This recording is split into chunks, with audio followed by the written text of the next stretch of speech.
we go. It's Friday, and it's time for Freaky Friday. Welcome back. I am one half of today's Woo crew, Kev Baker, and I've got Scotty Lopez sitting here riding shotgun, and have we got some good woo for all of you?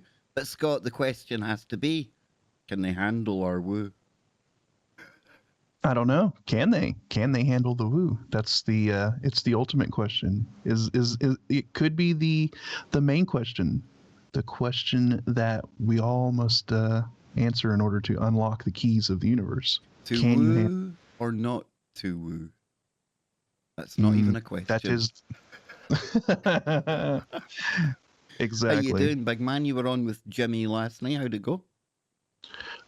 That was a fantastic conversation that we had last night. I mean, we got into some really, really interesting topics as far as spy technology, surveillance, just the ability of entities to be able to track you, and know your every move and where you're at and your location and every little thing about you. So, I pointed out some interesting new technology that has come to the table where they can take super high resolution video that at a high refresh rate, like a frame rate. So they could take a very high resolution camera with a high refresh rate and aim it like through a window at a plant. And they can actually detect the vibration in a leaf. Like, so when people are talking in the room, the sound waves are making the leaf vibrate at a very, very tiny scale. They can take that data from the video and pull audio out of it without even having to have a listening device or anything like that. Which most people have opted to put in their homes via an Alexa or probably a phone. Yeah, exactly. I mean, it was just like all aspects of how they can pull data off of. Be cool if they could see the plant reacting to some Freaky Friday. Like the plant starts shriveling in fear. I don't know if plants shrivel in fear. They're like, pull audio off that video, and you just hear the intro to Freaky Friday, and they're like, oh, okay. I've read, but not everything you read on the internet is true. But plants actually scream when you apply like a flame to them. There's like a vibrational thing. Again, look, I don't know if it's true or not, but I know you can talk to your plants, right?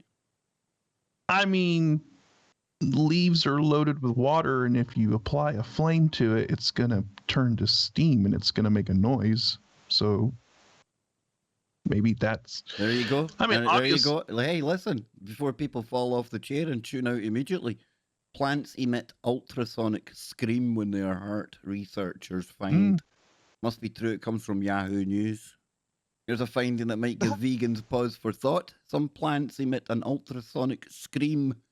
When they're stressed out, the plant emits an ultrasonic signal between 20 and 100 kilohertz. There you go. Like I say, I knew I'd seen it somewhere, dude. You had seen it somewhere. Okay. So, pretty weird, eh? I mean, obviously, it's a organic, thing, and it's gonna. It's U.S. Vice President Kamala Harris, who is tasked as a special envoy to... Okay, so the plants have started presenting the news, because I pressed play there, but something completely different came on. Wow, that's crazy. Yeah. Well, there you go. Although Good job, it could be argued that you would probably be better off listening to a plant than the news. Well, I mean, like I was saying, I everything's going to react to stress factors in the environment, right? So obviously a plant's not going to like being on fire because that's not what it really wants to be dealing with. So yeah, there's going to be these different stress factors that every organic living thing is going to have. So, but I mean, it's interesting. Would they react to the woo by giving off sweet music, Scott? That's what it is. Maybe. I mean, look of it. There's the whole thing of talking to your plants, right? And they grow better, and that's a bit you think that's a bit of intent? Do you think it's actually communication? Because it does seem to work, dude. Well, it's when we go into like those intent experiments, what was it, Iamoto in Japan, and putting negative thoughts and intents on like one batch of water and then freezing it and putting positive and like good thoughts Well, our on another friends batch of Mel and water. Aaron done it, remember? Remember they'd done it with something and as well? Yeah, they did it with rice and water, and then like let them basically kind of like decompose or whatever. And it was like completely different in the ones that, depending on the negative and positive intent. It was really interesting, but I think that works with everything, right? So if you're talking to your plants and you're like, yeah, grow a little plant, give it, encouraging it or talking to it or whatever you do, you're kind of like, you're putting that intent out there to the plant. And then since we're all emanating some kind of a vibrational frequency, right? Then you're like you're in a way, you're like syncing up with that plant. And so you're really kind of like communicating with it and putting that intent on it. So I wonder what the plants make of us, eh? If only plants could talk, but they can't. Anyway, we're going to head on over to the Wookiee Cave over at tfrlive.com. We're going out exclusively on tfrlive.com this week. You can get TFR also over on TalkStream Live and the Paranormal Radio app. But if you want to head on over to the chat room, it's tfrlive.com/chat. And I'll be over there in about 30 seconds to go through all of you loyal Wookiees over there. And a big shout out to everyone over at the KBS Discord server as well. And unfortunately, Nacy has had something crop up with the family. He apologizes, but assures me he's okay. And he will be back here for next week. So the third amigo will be back next week, Scotty boy. Definitely. It'll definitely be good to get Nacy back and get his input in, because we know that Nacy likes to bring the woo. I mean, he brings it in like a sledgehammer too. It just comes out of boom, drops the mallet, man. So here we go. I'm heading on over there. I'm in there. There's Wookiee gifts flying about in there. And we've got Sophia the Robot, Bam, Alan, V-Lash, Robofish, Paradoxical Anomaly, Waffle Buddy, Daryl Bowles, Psycho Dave. Wonder if he's any relation to Dave Baker. Could be.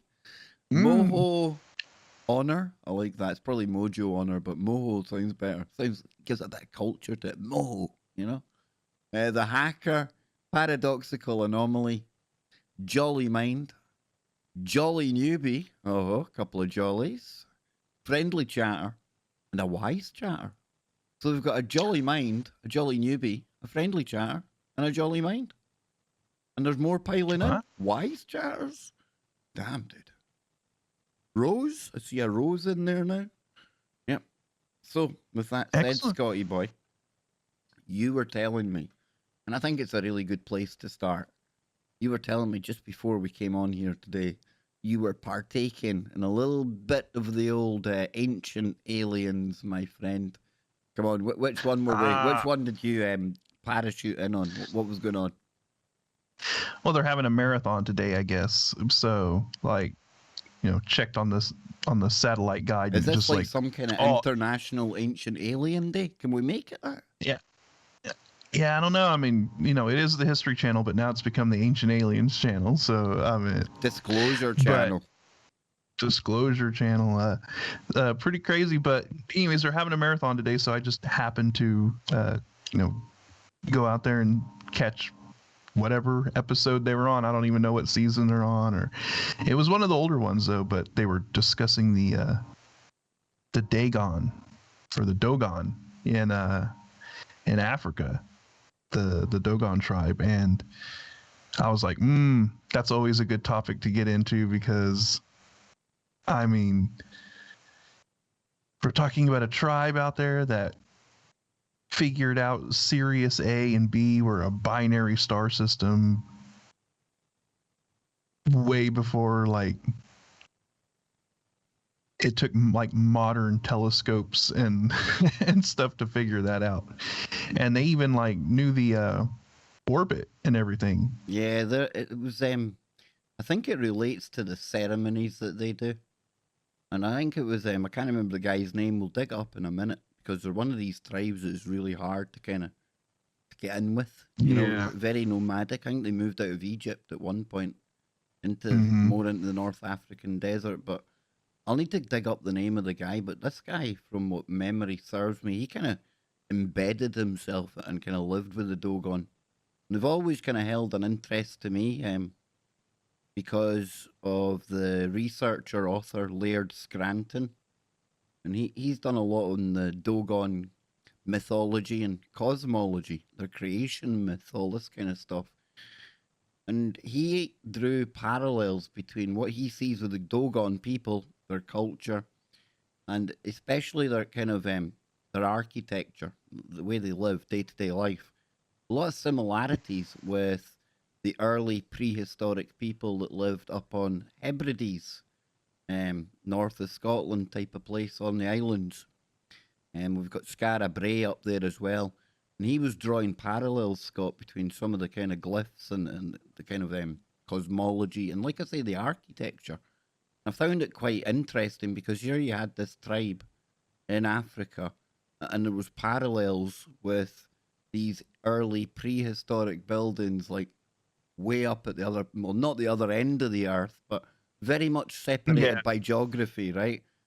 And if we're talking about these places going back thousands of years, again, it takes us back to this potential for a world that was, as opposed to being very separated and people not knowing there was other land over the horizon, it was like global travel, albeit probably sailboats and things like that.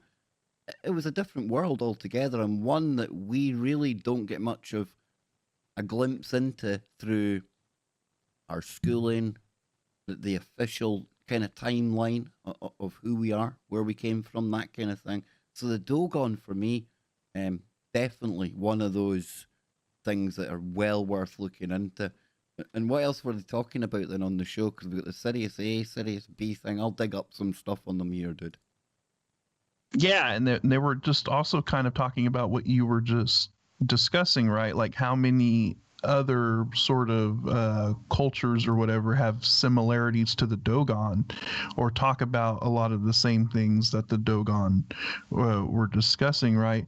And they were also talking about how some of the ancient, like Sumerian culture or whatever, their creator god was Dagon, and how it sounds very, very close to Dogon. And when you look at like their creator or whatever, it's the exact same kind of like, they said it's like a reptilian humanoid sort of creature or something. And this seems to be a common theme that you find, all throughout these different things, and they all sort of tie in a weird way. And it's like, And they found these statues down in South Africa that were buried like over 100 feet in the ground. So they were like dating them back to like 17,000 BC before Göbekli Tepe. That's interesting because I've actually got a big article on the undercities or underground cities of Turkey in general for later. Yeah. So, I mean, and then these statues were reptilian humanoid creatures. So, I mean, what is going on with this whole thing? You know what I mean? And so it was interesting. It was just interesting. And like I said, I just caught a little bit of it. And that was a little snippet I caught. But I was like, oh, yeah, the Dogon. I just, the Sirius A and B stuff and, what was going on. And, of course, Giorgio was all fired up. He was in full Giorgio mode on there. And I see now you can buy the actual the Giorgio range of clothes.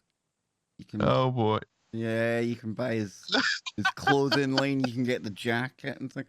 Listen, some people can rock a look, and Giorgio rocks his look. He's got the hair, He's getting a bit more plump now as years go on. He's You got know the what? brown leather jacket. He's got his wee brooch on it. He's, If somebody really wanted to cash in and make a good chunk off of something, they need to market the Giorgio wig. yeah, definite dude. I mean, if I was to dress up like Giorgio Tsoukalos, I'd look like an absolute halfwit. Do you know what I mean? I'd get Yeah, laughed out of Glasgow, dude. Just sell the hair. That's all. Just sell the hair, and that's all. You would need. rock. You would rock a Giorgio wig, man. You think so? Yeah, oh, you would be the boy.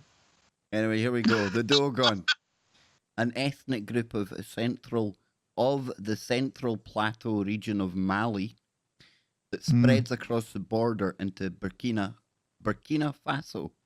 Now, there is no doubt as to the correct classification of the many dialects of the Dogon language. The language has been placed in the Monde, Gur, and other branches of the Niger-Congo language family.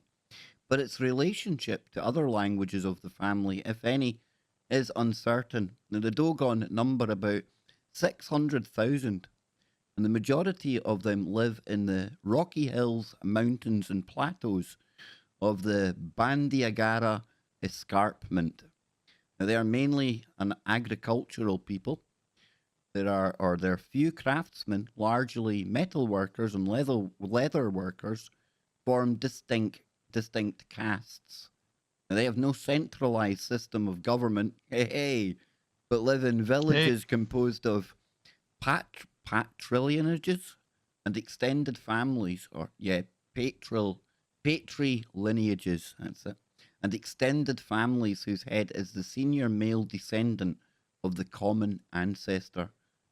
Polygyny is practiced, but reportedly has a low incidence. Now, each large district has a Hogon, Hogon, a spiritual leader, and there is a supreme Hogon for the whole country. In his dress and behavior, the Hogon symbolizes the Dogon myth of creation. I'll open that up. To which the Dogon relate much of their social organization and culture. Their metaphysical system, which categorizes physical objects, personifies good and evil, and defines the spiritual principles of the Dogon personality, is more abstract than that of most other African peoples. Dogon religious life is heightened every 60 years by a ceremony called Segwe, which occurs when the star Sirius appears between two mountain peaks. Before the ceremony, young men go into seclusion for 3 months, during which they talk in a secret language. The general ceremony rests on the belief that some 3,000 years ago, amphibious beings from Sirius visited the Dogon. Let's stop there, Scotty boy. We've got the fishmen and fish women, mermaids, space mermaids. That'd be pretty cool, right? Coming to meet the Dogon. I mean, look, this ties in with what I was saying. You know, they found these statues that look like kind of like these reptilian, maybe amphibious kind of creatures. Well, and Scott, then ZX, my good friend, he's thrown in something you mentioned last week. What about a comparison to the Naga? there we go. The Naga. See, there's your Asian, you know, your Eastern tie into all of this, right? Well, then let's go a step further. Now let's talk about the ancient Aztec and Inca and all of that. You know, now you've got Quetzalcoatl? Quasicoatl or whatever. You know, Quasimodo and Quetzalcoatl got together in a pyramid. I may be half Mexican, but when you start getting into those Aztec words that are blended in Spanish, it gets really, really weird. And Quasicoatl, you know, there you go, another reptilian amphibious sort of being, right? Then you see all the representations, like you said, the Naga and dragons and stuff in Asia, Europe, dragons. There seems to be an underlying reptilian or amphibian sort of thing going on. So I don't know, man. I don't know. Well, that's the end of that, but I can, wait a minute now, wait till I see, because we do have another story here that might fit quite nicely to take us up to the break. Mm. Because if we're dealing with African woo right now and creation myths, it would be wrong of me, it'd be wrong of both of us, if we didn't at least give a mention to the Chitauri, right? Oh, isn't that Popeye's favorite? Absolutely, that's his go-to Yeah. moment as our Popeye. Mhm. I must admit, when I first heard this character, Credo Mutwa, speaking, and it was a David Icke interview, it did kind of blow me away. But this is kind of synchronistic because Scott was talking about how he just watched an Ancient Aliens before the show, and Scott was here when I was looking around the usual websites we go to, and the top headline from Infinity Explorers is The Chitauri, the story of the reptilian god who reigned Africa. For decades, the elders of some tribes in the world claim to have the keys of knowledge. From these different traditions, they speak of beings known as the Chitauri, reptilian beings that control humanity. Part 1 of Freaky Friday, and we've gone down the reptilian rabbit hole already. Holy shimoly, hold on tight, people. Yeah, it only gets worse from here. The word Chitauri means those who make the law. It is believed that these beings did many things to us when they arrived on Earth. According to the Zulu Sanasi, and that was their spiritual leader, I believe, at the time of the Zulu people, Credo Mutwa, the Chitauri, he says that the Chitauri descended from huge ships and had the appearance of terrifying reptiles. The shaman described them as 3 meters tall creatures with different social classes. The upper class or royalty are those Chitauri who had several horns on their head, had wings and a huge tail. Unlike the warrior or lower class, who had large eyes with vertical pupils, a rounded face, no horns, wings or tails. African shamans preserve this entire history of the ancient culture of their tribes, information that has been tried to be destroyed on different occasions. These legends tell us situations very similar to what religion and the Bible dictate, but from a different perspective.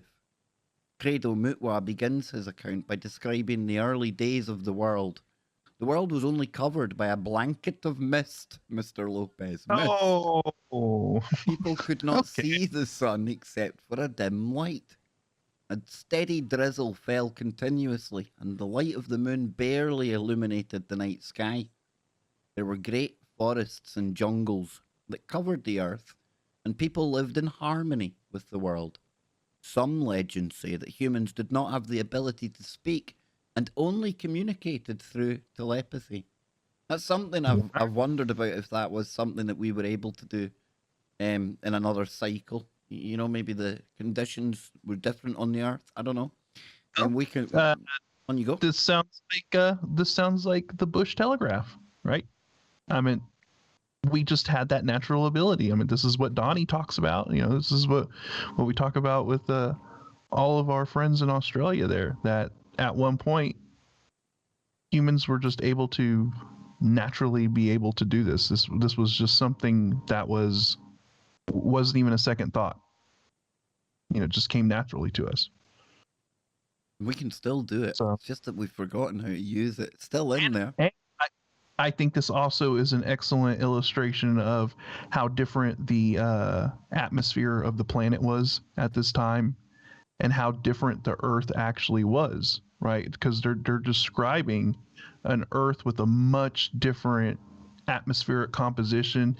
It seemed like probably the atmosphere was a lot more stable or something, where it just was a constant. There didn't seem to be a whole bunch of variation in weather. It was more of a constant just drizzle, and there was a lot of jungle and everything all over the planet. So obviously the conditions on Earth were much different at the time that all of this occurred. So got to take that into account as well. It's some deep woo, man. For segment 1 of a Freaky Friday, oh boy. This can Ooh, only, wow. So the Chitauri then appeared in great flying vessels that emitted a terrible noise, crossing fire in the sky. These beings told the humans that they were the great gods of heaven and that they would be in charge of giving them great gifts. These gifts included the loss of any mental capacity they possessed. They no longer had telepathy, nor the power to travel spiritually or see the past and future. These were replaced by the ability to speak. However, wow. humans saw how this new ability divided them, as the Chitauri created languages to prevent them from being understood. And we'll come back and we'll finish off the last little bit on that after the break. But deep, deep Chitauri reptilian woo. Oh, yes, it's all happening, Scott.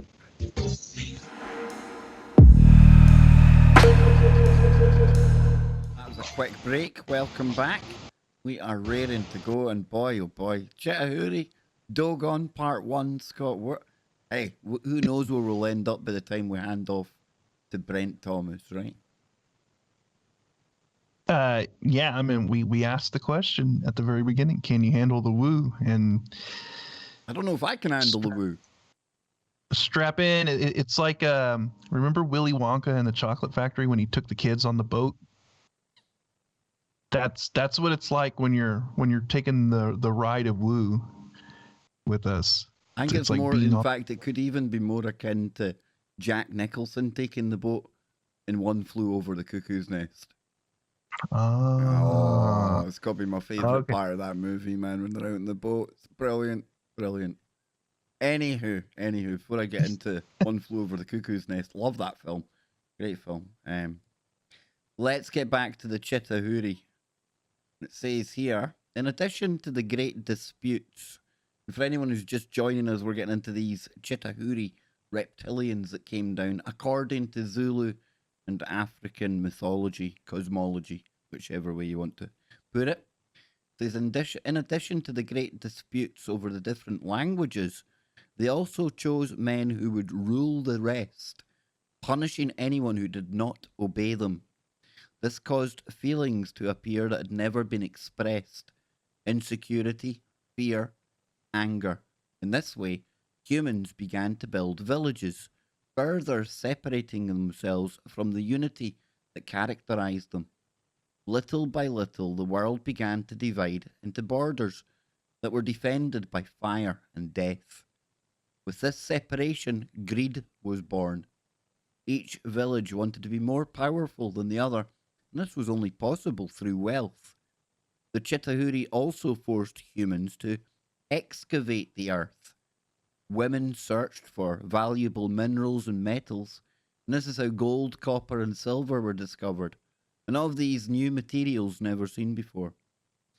These beings were also responsible for removing the blanket of mist that existed in the skies. Thus, humans saw the stars for the first time.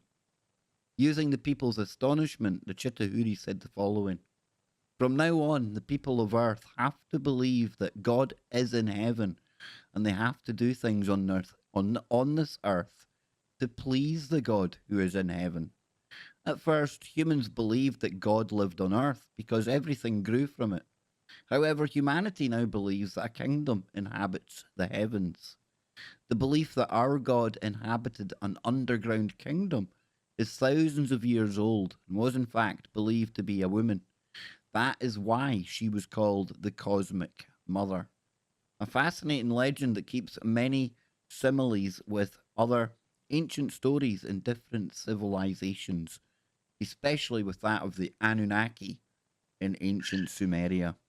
It even Yeah. bears similarities that the Bible, such as the introduction of language as an object of division between races.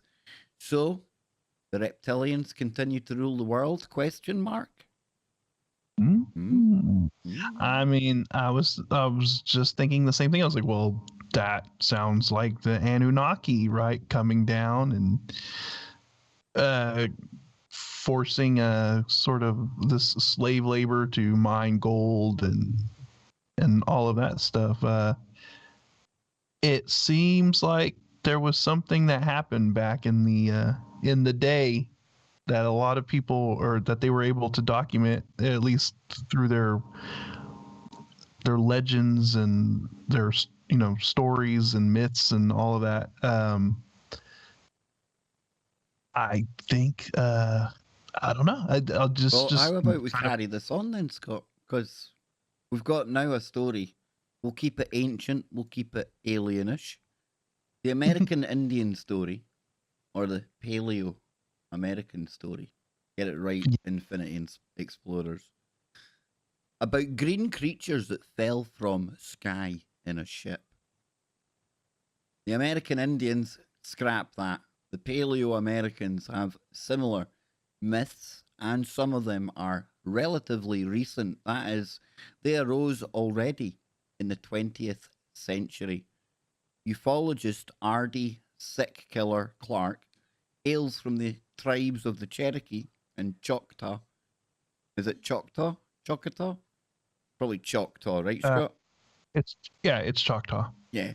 And she is a professor of university at the professor of history at the University of Montana Paleo Americans. I'm telling you, crazy. Clark lectures on the history of the Paleo Americans and their current plight, as well as their myths and legends, some of which have alien themes.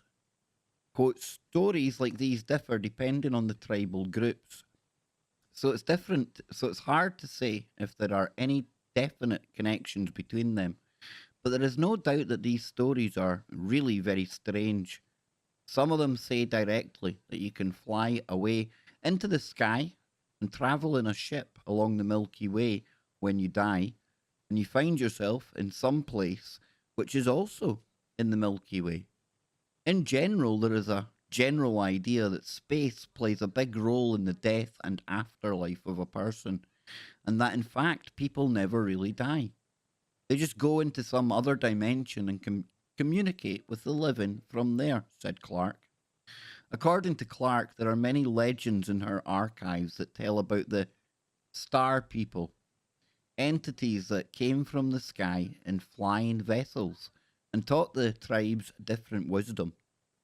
And there are even stories about these entities could have sexual intercourse with people, and after that, hybrid children were born. We need to come back to that. Well, let's stop there then, Scott. Don't you think hybrid children with the aliens think they're kicking about? Oh, definitely. I mean, this is when we're talking. Okay, so let's take this and then let's look at it from the biblical perspective, right? Now we're talking about the fallen ones, right? Or we could talk about the Nephilim. And weren't the Nephilim intermingling and crossbreed, with and so this is the same thing, or we're talking about some kind of a genetic manipulation, hybrids and all of that. This is where all of this ties in. And here we go once again. This is talked about in Native American and their legends, right? Their mythos, and here we are, and it's just another common thing that you see all around from all of these different cultures. Yep. So, yep. So it goes on to say they are rarely directly described as aliens from outer space. Mostly they are called spirits or gods who came to the Native Americans from another kingdom. Clark even wrote a book about such stories at one time entitled Encounters with Star People, the Untold Stories of Americans or the Native Americans. The story, which will be discussed below, was told to her by a man named Harrison, a member of one of the tribes of the Northern Plains. The story took place in 1945, that is, 2 years before the Roswell incident and the all-American UFO craze. You can call it probably all global. It keeps on getting Yeah. popular, more popular. Harrison was only 12 years old at the time. One evening, he was sitting at his grandfather's house when both of them heard a terrible rumble outside, and their house shook like an earthquake. They ran out into the street and saw their horses rushing away from fear. In the morning, Harrison's grandfather went to look for horses, but soon returned home alarmed. The boy asked what had happened to him, and he only told him to follow him.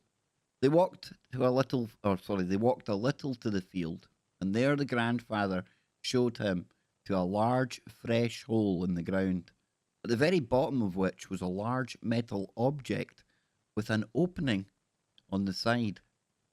The object appeared to be severely damaged as it had fallen from a great height. He later said that when he looked inside the object, he saw several humanoid creatures there, which were very tall, at least 2.5 meters. They were dressed in green jumpsuits, and the skin on the free areas of their bodies was translucent, so that through it one could see blood vessels and flesh. Dang. The eyes of these creatures were of an indeterminate colour, as they constantly changed colour from one to another. The creatures looked very surprised at the sight of the person, and even seemed to be afraid of him. They tried to move away from the man, and when he took a step toward them and tried to speak, they suddenly disappeared into thin air. However, they did not disappear for good. During the next few days, these strange star people were seen by Harrison and his family near their home. The creatures always kept aloof and disappeared without trace at the slightest attempt of people to come close to them. Therefore, people soon gave up their attempts to approach them, and they simply watched the star people from a distance and saw that they walk on the ground and pick up something from it, stones, plants, as if collecting samples for study. That's pretty interesting, right? Wow, that's a really wild story. I mean, to me, it almost sounds like that they're using some kind of a cloaking ability, right? Like when they feel like the humans are getting too close to them or whatever, they just cloak out and then do the predator thing. They just go shimmery but disappear totally, dude. Yeah, they cloak out and then they give them the old slipperoo and they energize. Energize, yeah. They're out of there, man. I'm telling you. This is quite good. I don't think I've heard this one. Do you know another interesting thing? It would be worth bringing up. We talked about Indrid Cold a few weeks ago. Now, didn't Indrid Cold have a green spacesuit on? I don't know. I thought he was. I thought he had a suit. I'll check that in a bit, but something sticks in my mind, probably from speaking to.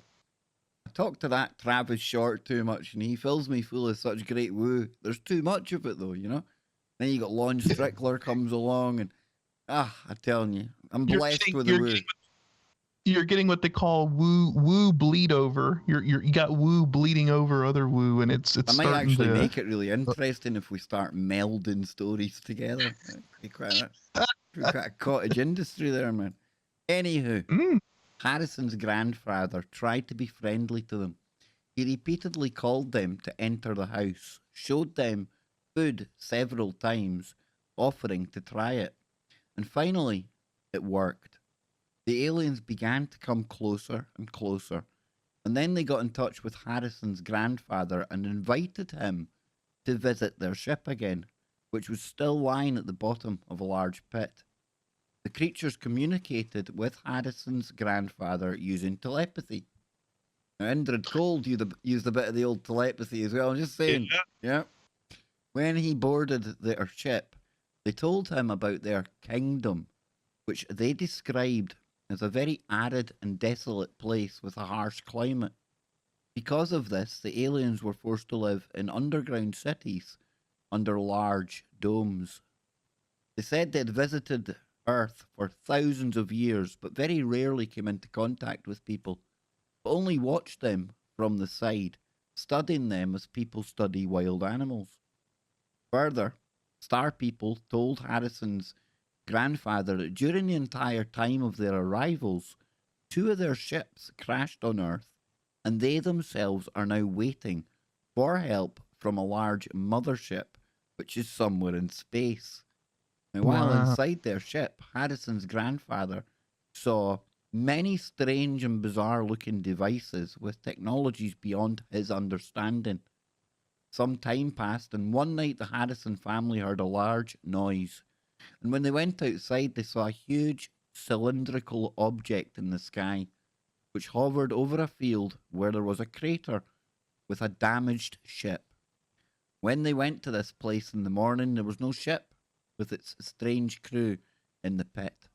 Soon, the military arrived at this place, cordoning off the area and confiscating the house of Harrison's grandfather.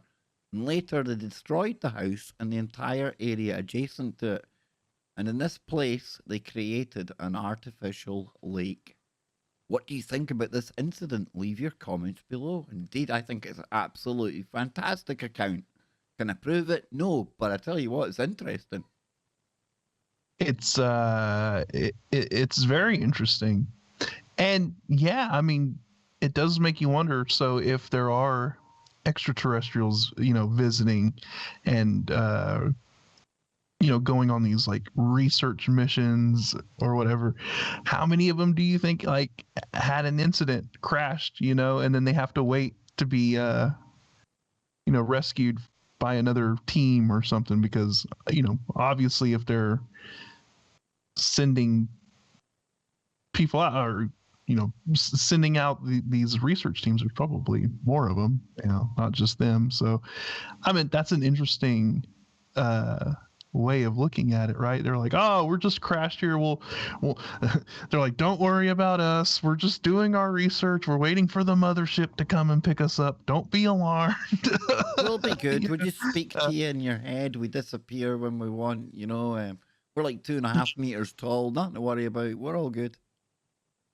Now, going back to the Chitauri thing, I just thought it was real interesting about the whole like the separation, of creating languages and like stopping their people's ability to use telepathy, right? They used it as like a divide and conquer tactic, right? And what do we see today about what's utilized on everybody? Divide and conquer. It's a very effective tool, obviously. And so, yeah, I just thought that was really interesting. That was kind of like the initial. It sounds like the original divide and conquer is what occurred there. But yeah, man. Okay, it's okay. Because we can keep it going. Because we're going to talk about the mysterious messengers of the gods from the legends of the Hopi.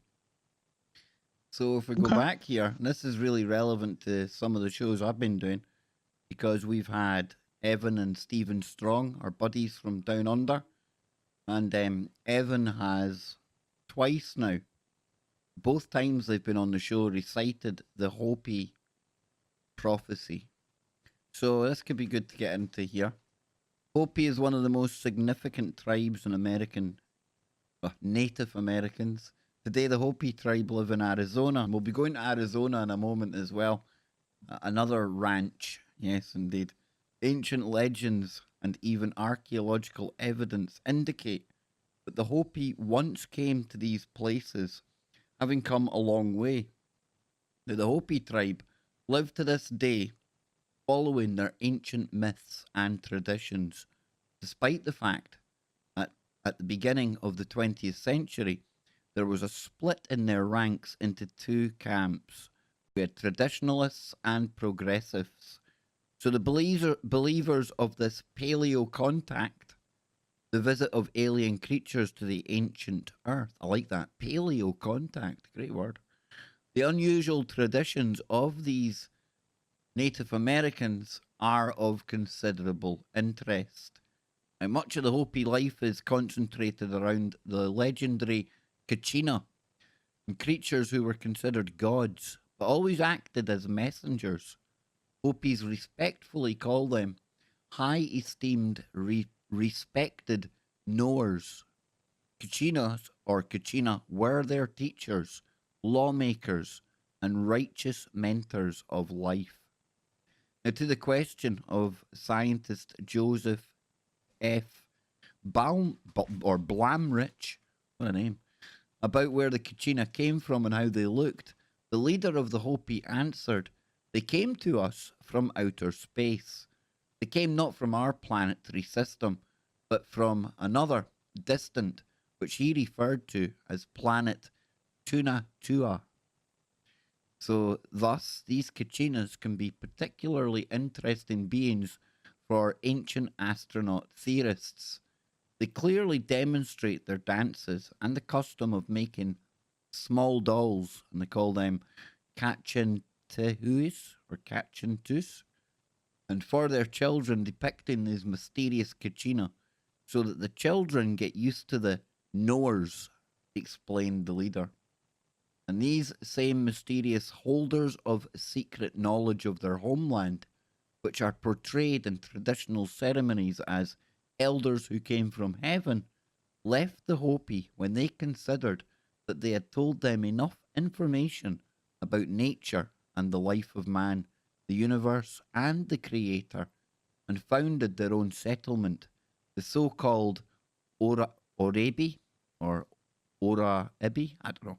The religious worldview ideas of the Hopis are based on this information. So the Hopis are often used to have colourful dance ceremonies dedicated to Kachinas, for which the Indians put on the costumes with masks depicting these Kachinas. Now, ceremonies were held now, but they are not so massive and vibrant as they used to be.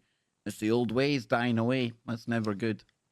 Kachina myths, that's never good, Scott, right? I mean, that's how a lot of the stuff we know about the ancient world's been passed down, and when it starts to kind of dwindle and eventually it goes away, you're only a generation or so away from all of that, gone. Yeah, I mean, you already have only a very small amount of people who know the history, right, and are able to pass it down, and then on top of that, you sort of have this modern society in which we live in, and a lot of these younger Native American kids unfortunately aren't even interested in their own history anymore. You know what I mean? And are leaving that and living just kind of the modern society and drifting away from that. And so it's unfortunate to see there's we're kind of losing those people that still have that core ancient knowledge passed down, and hopefully it can survive in some way, and that they're able to keep passing that down. But it's going to get tougher and tougher. Big time, dude. Big time time. goes on. Yeah. Kachina myths literally permeate the whole world of Hopi representations, as well as groups of Zuni tribes. Representations of both the everyday and sacred plan. Images of Kachina are closely related to the earliest legends about the universe, about their origin, travels, and the transfer of knowledge. Kachinas were depicted in the form of figures, wooden dolls, graphically, and that's in cave paintings, and also indirectly through costumes and masks. Each of the masks can be considered as a display and an abridged version of the image of a god-like creature. Now, since the Hopi did not possess even primitive writing, they only had the old storytellers. The Hopi highly valued such old men who had a good memory and had unparalleled cultural importance for the community. Everything that they managed to collect and remember in unwritten times was stored in their brains. Moreover, they had neither archiving not a reference and search system. The death of one of these elders was tantamount to the death of an entire city library. Many of the most valuable arrays of information were irretrievably lost. Now, these dolls reproduce images of beings in helmets, an aspect that make them look closer to the spacesuit of astronauts, with horns resembling antennas. Now, this symbolism clearly indicates that they were far advanced beings. In addition, ancient cave paintings depict oval and round Kachina devices, the so-called flying shields, with which they could soar freely over land and ponds, rise from clouds, and return home to their home planet.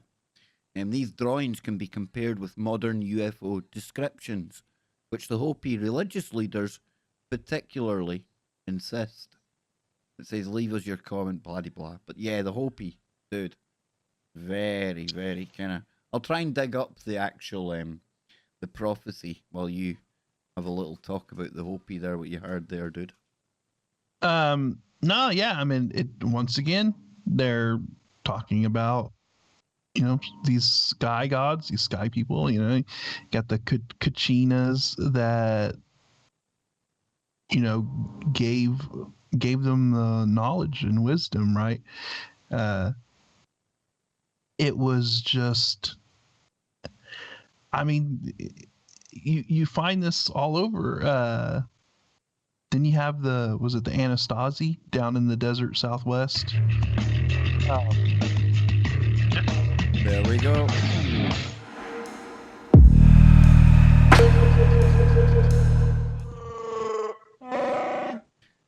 There we go. We're back. We're live. The Wookiee has kicked in and we are raring to go.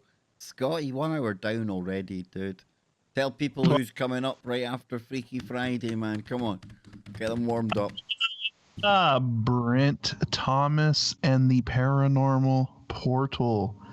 Yes, if you are ready to if you're on the woo train, right?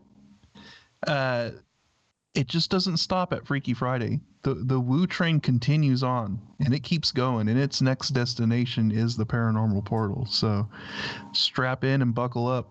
I wonder what he's got this week. I wonder what he's got. Be cryptids or ghosts. Or I love his show. Did he always does something? It's always good. Oh, definitely, definitely.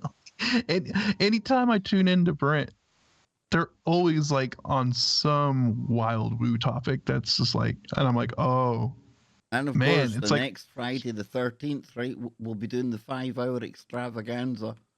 We'll be doing What should we really... A freaky paranormal... A freaky portal. A freaky portal? Yeah, or Paranormal Friday, it's a bit mundane. Every day is paranormal day, right? The woo-a-thon.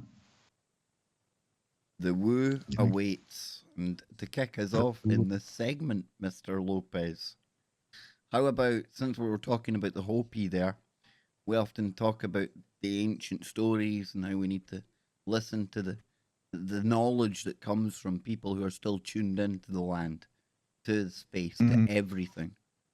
And Joseph White Eagle, Hopi prophecy, goes something like this. Now I'm going to have to... oh, why did I have that stupid thing on the side? Get rid of that. There we go.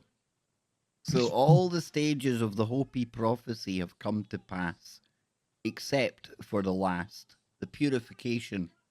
The intensity of this purification will depend on how humanity collaborates with creation. We are entering the last days. The Hopi spiritual leaders have spoken their urgent warning and message to the United Nations and around the world, yet there has been no response. We must correct and change our ways. Go back to the spiritual ways and take care of Mother Earth. If we do not, we are going to face terrible destruction by nature, bringing purification or destruction. The more we turn away from the instructions of the Great Spirit, the more signs we see in the forms of earthquakes, floods, droughts, fires, tornadoes, along with wars and corruption. The Joseph White Eagle Hopi prophecy, because of the Hopi's deep spiritual qualities and sensitivity to nature, they know that the essential electromagnetic balance of life forces is maintained not only through nature's gifts of minerals, water, and sunlight, and by the atmospheric currents and changes and charged ion fields, but by their sacred rituals and ceremonial dances. Very interesting. Yeah, their very presence in Hopi land, their demeanor and their reverence for life is a protection for the people of the earth, for all are bound together in a global grid pattern of energy. Says Joseph White Eagle is a Cree spiritual leader and teacher of traditional native medicine who grew up in Saskatchewan and now lives in British Columbia with his wife and family. We are deeply grateful for his contributions to Bird Clan Messenger and to all of humanity. Aho. Whether you have input and comments for Bird Clan Messenger or are interested in learning how we can help organizations, okay, it goes on. So this is the message from William Eagle Hopi. This moment humanity is going through can be seen as a portal and as a hole. The decision to fall into the hole or to go through the portal is up to you. If you repent of the problem and consume the news 24 hours a day with little energy, nervous all the time, with pessimism, you fall into the hole. But if you take this opportunity to look at yourself, rethink life and death, take care of yourself and others, you will cross the portal. Take care of your homes, take care of your body, connect with your spiritual house. When you're taking care of yourselves, you're taking care of everything else. Do not lose the spiritual dimension of this crisis. Have the eagle aspect from above and see the whole. See more broadly. This is a social demand in this crisis, or there is a social demand in this crisis, but there is a spiritual demand. The two go hand in hand. Without the social dimension, we fall into fanaticism. But without the spiritual dimension, we fall into pessimism and lack of meaning. You were prepared to go through this crisis. Take your toolbox and use all the tools available to you. Learn about resistance of the indigenous and African people. We have always been and continue to be exterminated, but we still haven't stopped singing, dancing, lighting a fire, and having fun. Don't feel guilty about being happy during this difficult time. And I'll also throw the indigenous Australian people in that category as well. So, yep, big time. Yep, it says you do not need help at all being sad and without energy. You help if good things emanate from the universe now. It is through joy that one resists. When the storm passes, each of you will be very important in the reconstruction of this new world. You need to be well and strong, and for that, there is no other way than to maintain a beautiful, happy, and bright vibration. This has nothing to do with alienation. This is a resistance strategy. In shamanism, there is a rite of passage called the quest for vision. You spend a few days alone in the forest, without water, without food, without protection. When you cross this portal, you get a new vision of the world because you faced your fears, your difficulties. The following is what is asked of you. Allow yourself to take advantage of this time to perform your vision-seeking rituals. What world do you want to build for you? For now, this is what you can do. Serenity in the storm. Calm down. Pray every day. Establish a routine to meet the sacred every day. Good things emanate when you emanate now, or what you emanate now is the most important thing. And sing, dance, resist through art, joy, faith, and love. And when the earth is ravaged and the animals are dying, A new tribe of people shall come unto the earth from many colours, creeds, and classes, and who by their actions and deeds shall make the earth green again. They shall be known as the warriors of the rainbow. It says the Hopi tribe is a sovereign nation in northeastern Arizona and occupies part of the Coconino and Navajo counties. It encompasses 1.5 million acres. There you go. Pretty cool, though. Some interesting stuff in there. And I don't even think that was the same prophecy as the guys had read on the show, but that was pretty interesting, dude. And, it mentioned about don't consume the news 24 hours a day, Because it does, it drains you, dude. The rabbit hole drains you as well, Yeah. They understand how detrimental being put in a negative vibration is, right? And when you sit there and you consume all of this news and garbage that the media is constantly bombarding you with, it's going to lower your vibration because that's what it's meant to do. It's meant to divide and conquer. It's meant to create anxiety. It's meant to just do all of this stuff to just put everybody in a negative vibe. And so if you just stop paying attention to it, right? I mean, there's that word, you're paying your attention to it, you're feeding into it the more you sit there and consume it. So if you just stop, that's a major step in itself. You're just not even looking at it and going, okay, now. I mean, it doesn't mean put your head in the sand and act like nothing's going on. It's just coming to the realization. Consume you, Yeah. Don't let it consume you. I mean, you can stay informed and understand what's going on in society and all of that stuff, without just completely putting your head in the sand. But if you're just sitting there constantly consuming it, then you're not going to be in a very good state of mind from that. About the balance.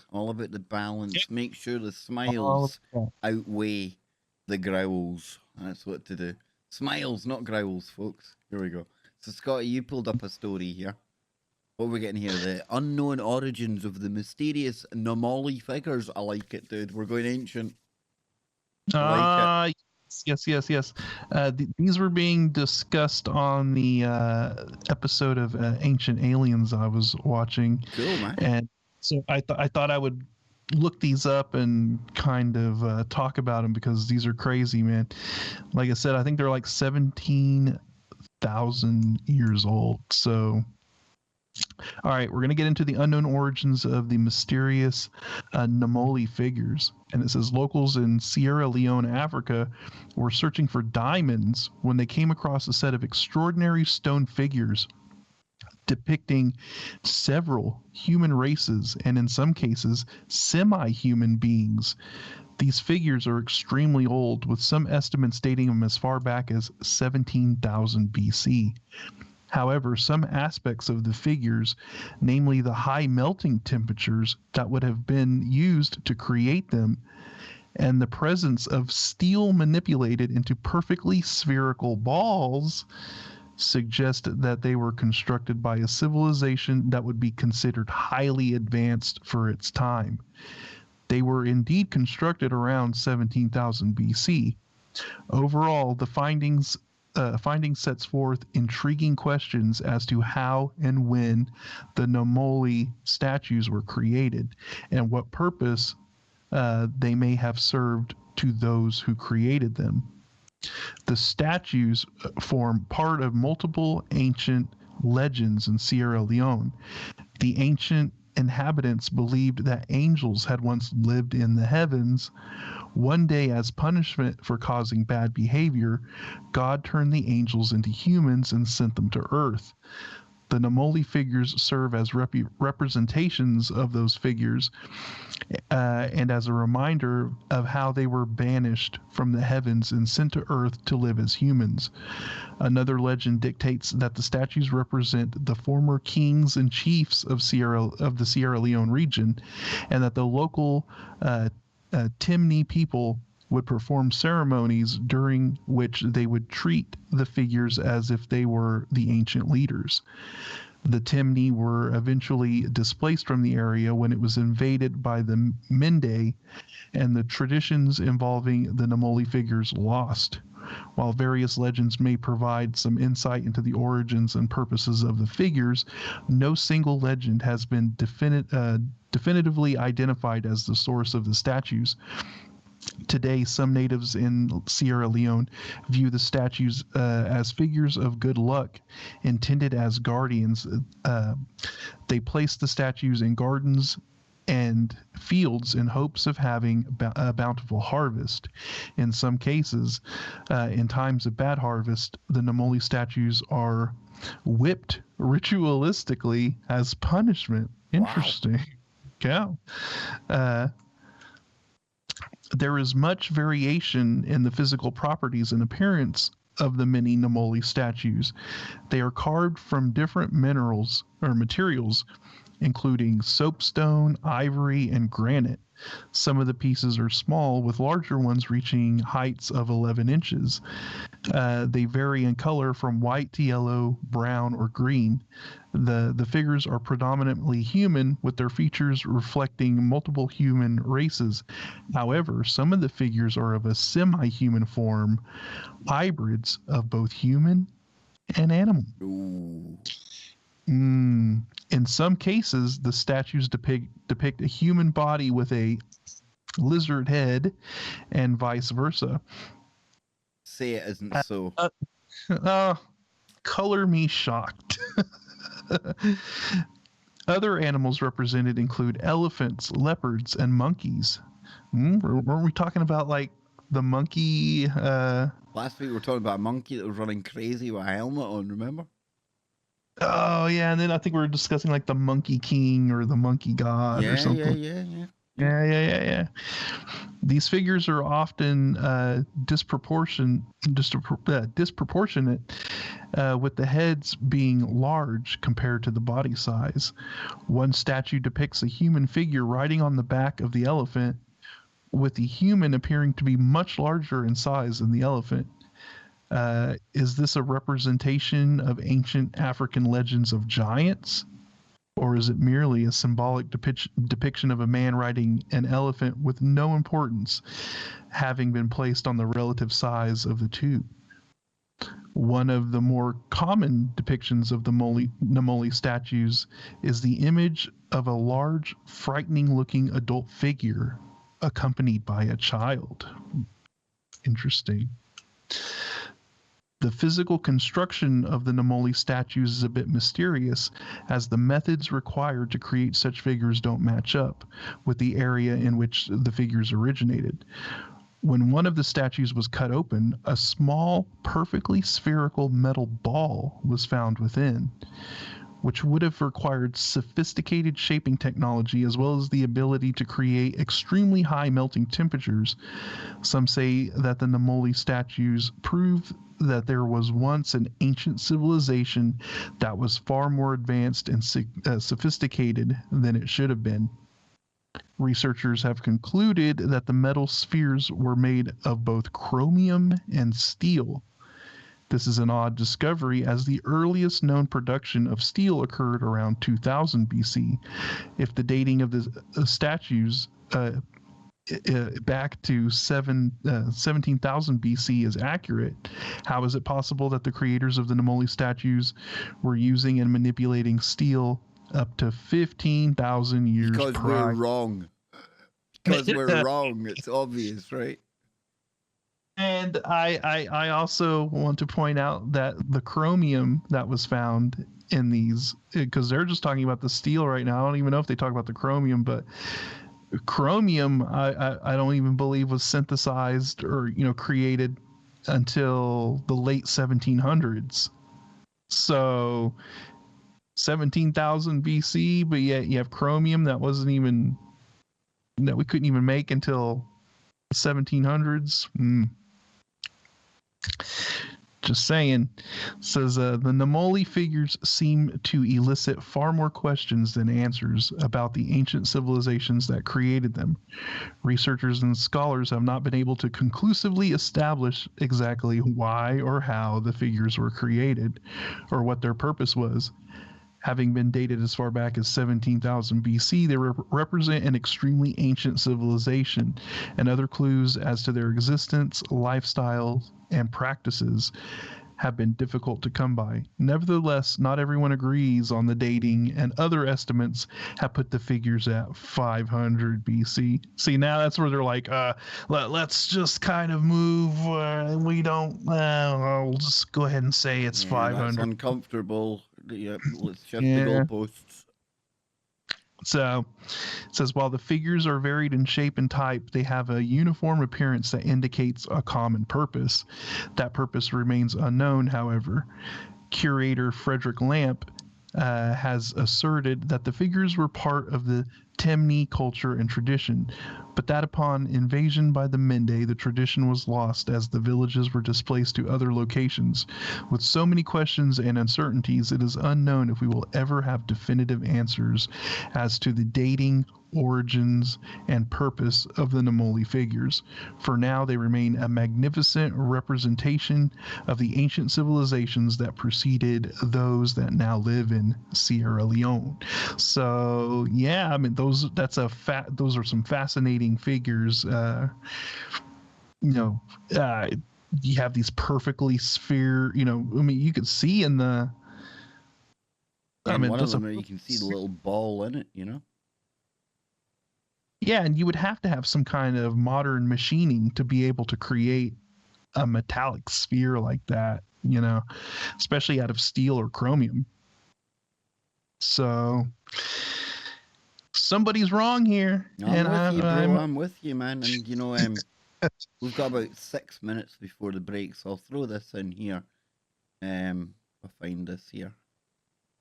The underground cities of ancient Turkey, and the only reason I'm going to throw this in here is because if we're dealing with 17,000 BC, it's a bit before Göbekli Tepe, but we don't know exactly when Göbekli Tepe was kind of constructed.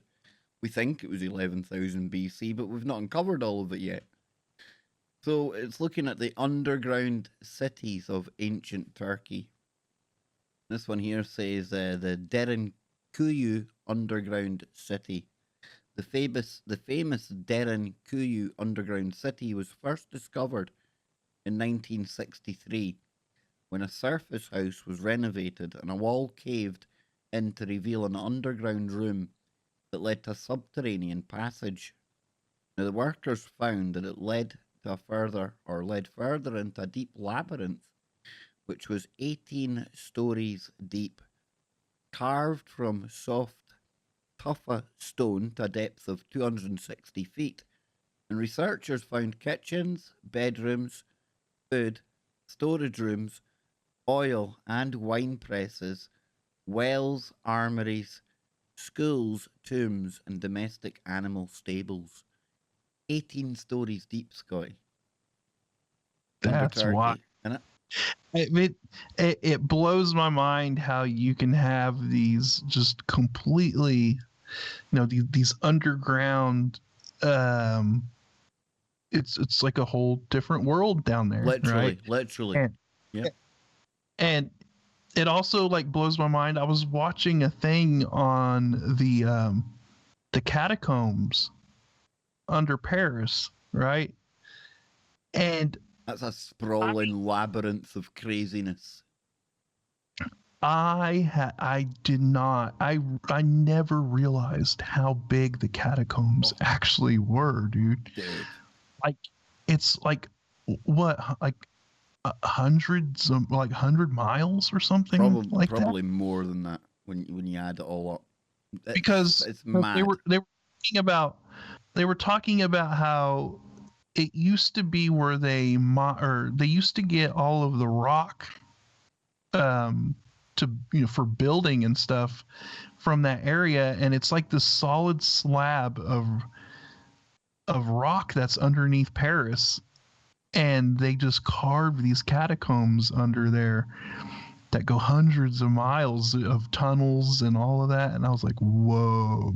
And that people still get lost down there. Yeah. People go down there and they just don't. I was like, wow, I read that's a crazy. fictional book one time about people going down there, and it led to, they went through a wall and deep woo, but fiction. But I tell you what, it was good though, really good. It says here, more than 50 ventilation shafts brought in air from above. So that totally discounts that at some point this was on ground level.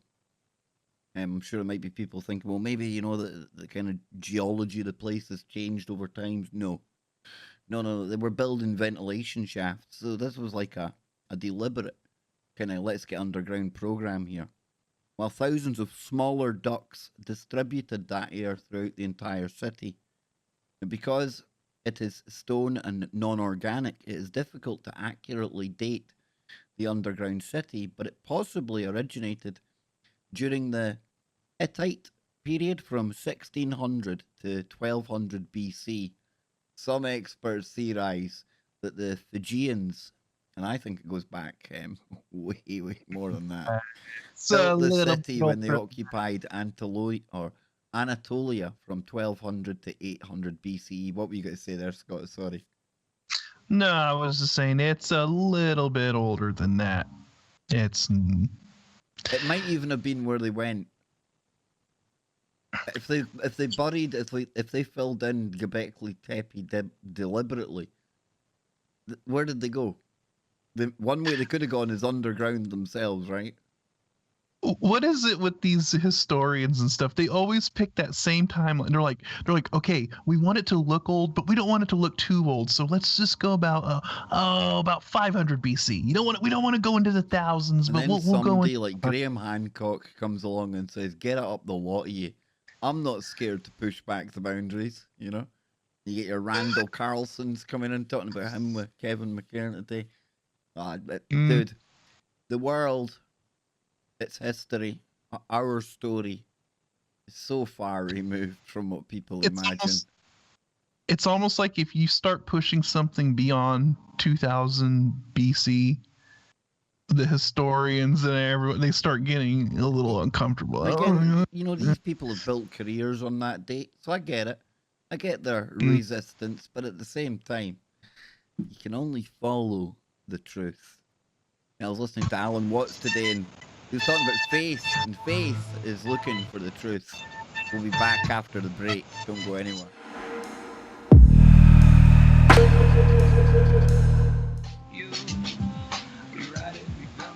Welcome back, ladies and gents. We're moving into the second half of Freaky Friday already, Scott. Can you believe it? I know it's going quickly tonight, dude. Really quick. Big shout out to our brother Nacy. We hope to see you back here next week, brother. I'm sure he will be impressed by our little journey down the ancient rabbit hole there for 90 minutes. We were in that, Scott. That was like again though. Time passes not when you're having fun, but when it's interesting. Really good stuff, Yeah, I was just about to say, I mean, the time really flies whenever you're talking Dogon, ancient Wu, ancient origin stories, what really happened. Just think about that, though, Scott. Just think about it. The Dogon, where we started. These people living out in the middle of nowhere, they've got the odd few craftsmen about, living up mountains and things, and yet there they are. Rituals to stars that we didn't see until like we created telescopes and things. It's mind blowing, dude. Mind blowing. They even knew like the orbit was like 50 years or something like that, or 50 days. I can't remember. 60, I think it's 60. I think. Either way, it's irrelevant. They knew. Yeah, exactly. They were able to calculate it or whatever they knew, and I mean, that's got to have come from that's got to be knowledge that came from somewhere else, Scott, Well, yeah. It's like, I mean, come on. But yet people still struggle to go there. Like, it's still a step too far for them to to kind of go down the roads we go down. And it shows the arrogance and the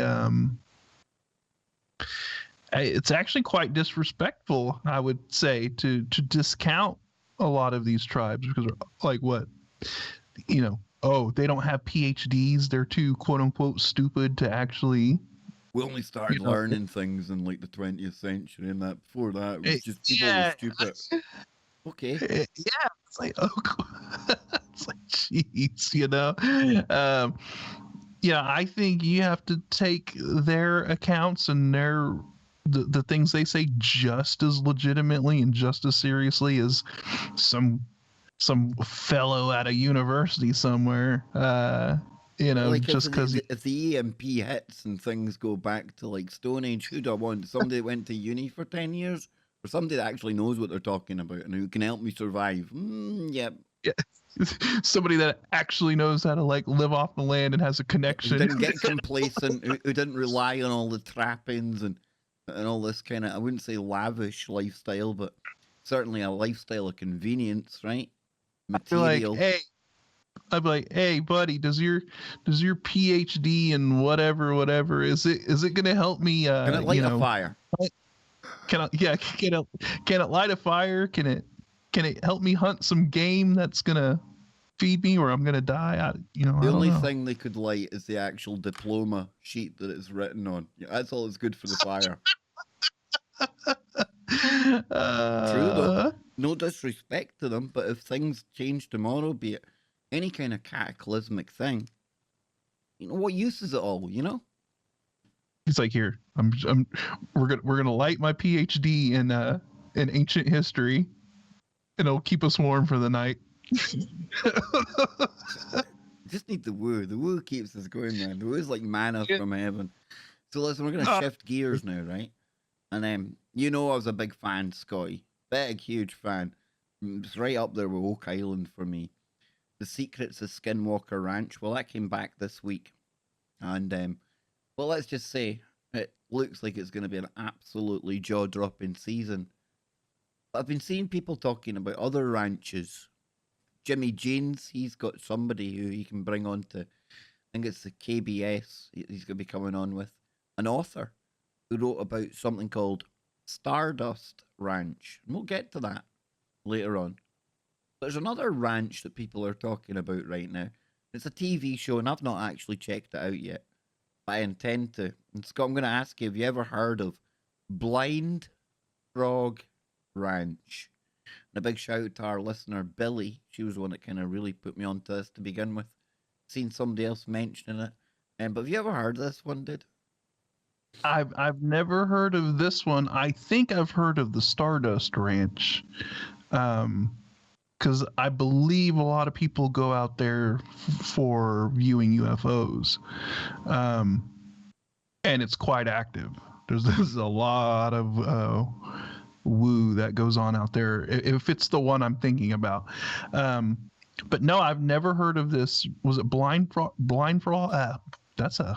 It's hard, yeah, because I keep calling it bullfrog, because I think there is a bullfrog, but this is Blind Frog Ranch. Blind Frog, yeah, I don't know. I'm going to have problems saying Alex that one. Jones assures me the water's clean, there's no funny business going on with the frogs.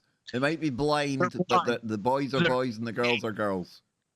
Say they're blind, but they're not something else, so okay, exactly, cool. Exactly. 3 blind frogs. It's a new twist. I tell you, if we ever wake up in a world where it's no longer 3 blind mice and it's 3 blind frogs, I know the Mandela has gone a step too far. I used to love the 3 blind mice when I was a wee guy. But anyway, it says 10 things you didn't know about mystery at Blind Frog Ranch. You could tell me one thing I didn't know and it would be like, it would increase my knowledge because I know nothing. So it says, looking for treasure. Oh, I'm in already. It's something that sounds like a silly hobby to some people, but to others, it's a legitimate way of life.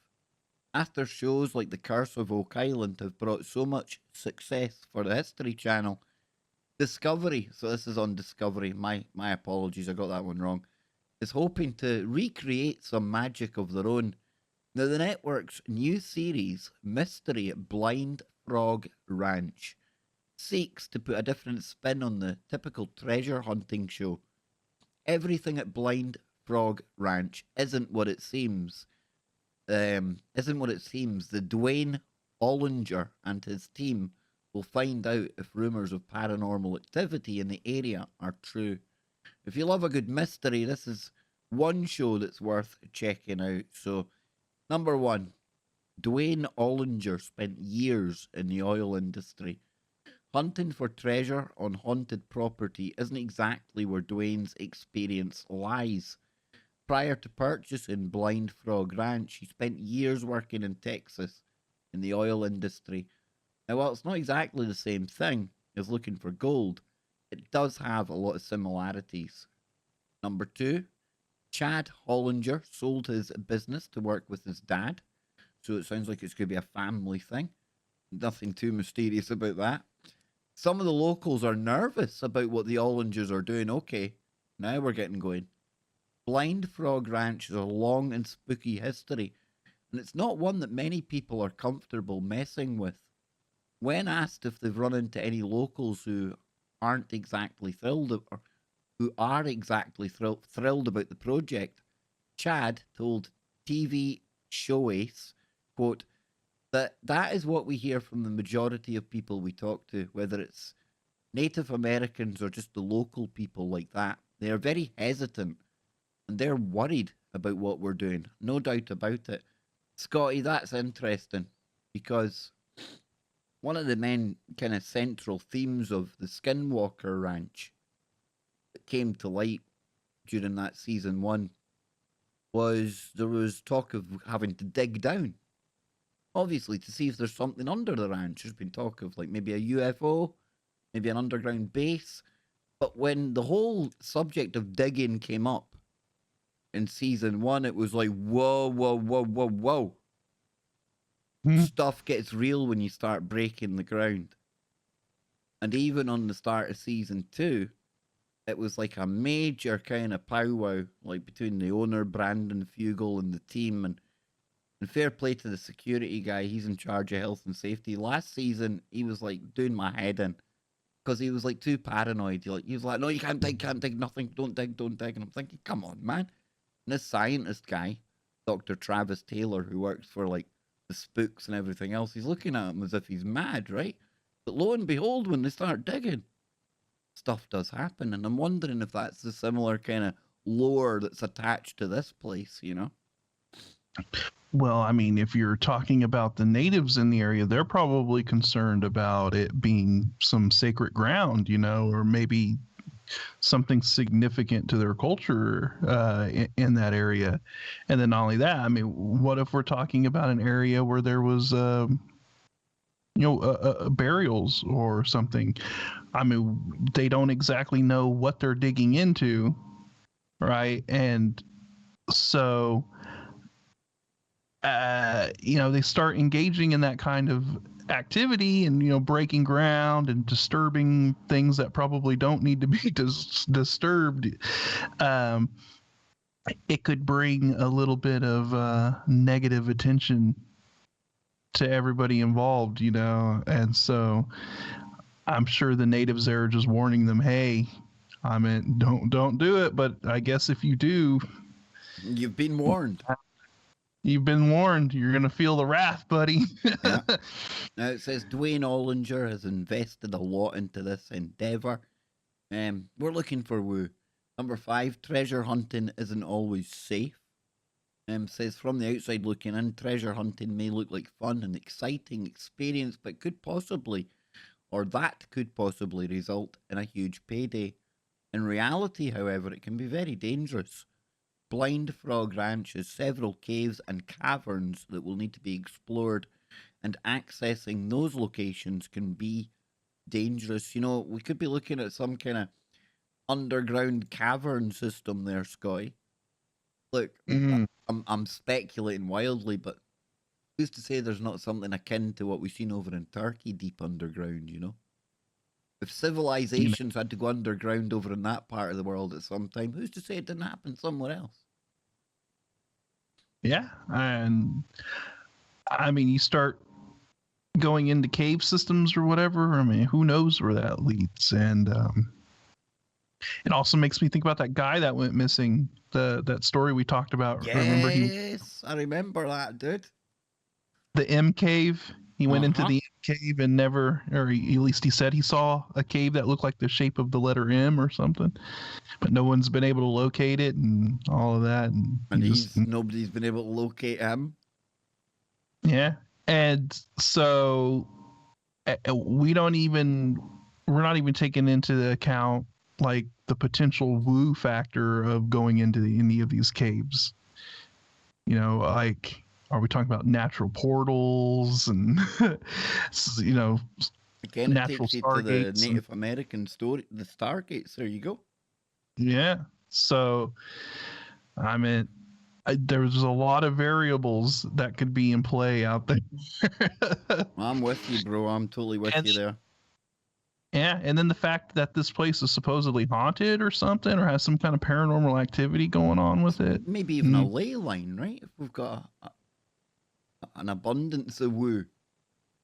Yeah. Yeah. Yes. So it says there is more than one spooky story associated with the land. Here we go. If there was just one story associated with the land, most people would be able to brush it off. But Blind Frog Ranch has a very long history of curses and other ghostly happenings. With these stories dating back to the 1800s, it goes without saying that they've become quite ingrained in the people who are familiar with the land. The property is near Skinwalker Ranch. Oh, so they're neighbors. Okay, well then. So I would imagine what's at Skinwalker could potentially be at the Blind Frog.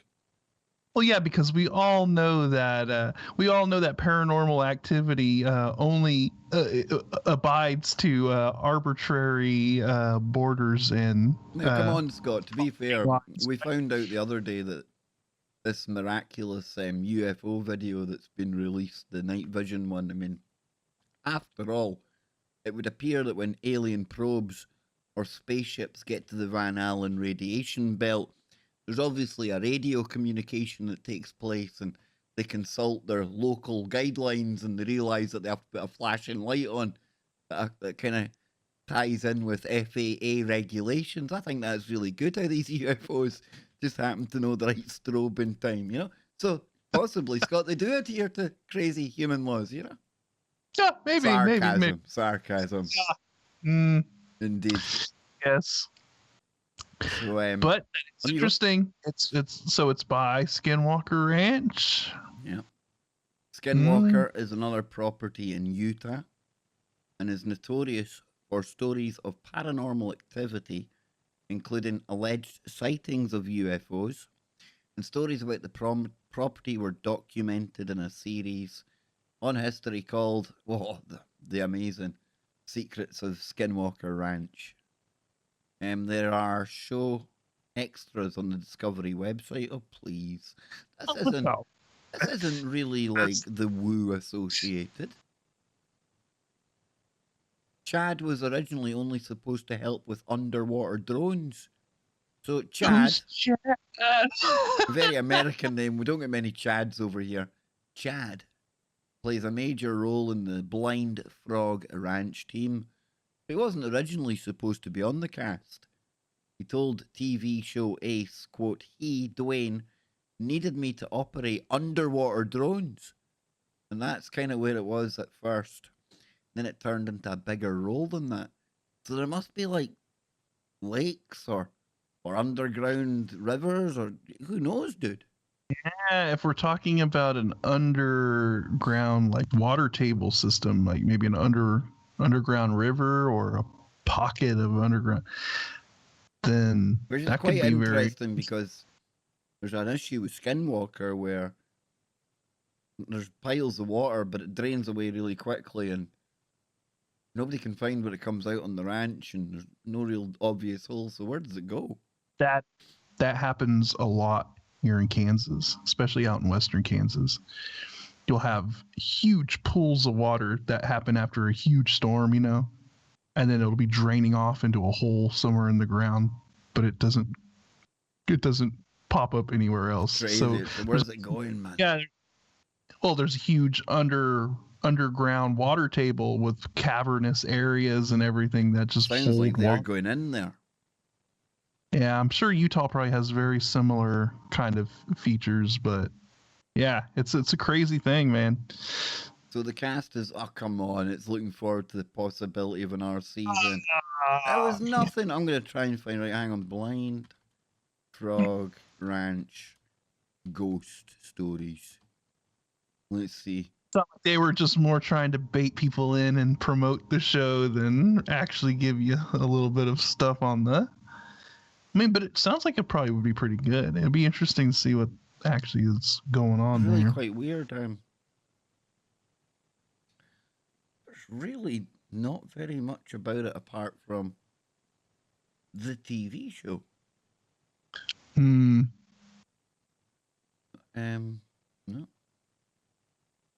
Wow, this is kind of weird. Let me come over here. There's a Reddit. 2 months ago, it's about the program.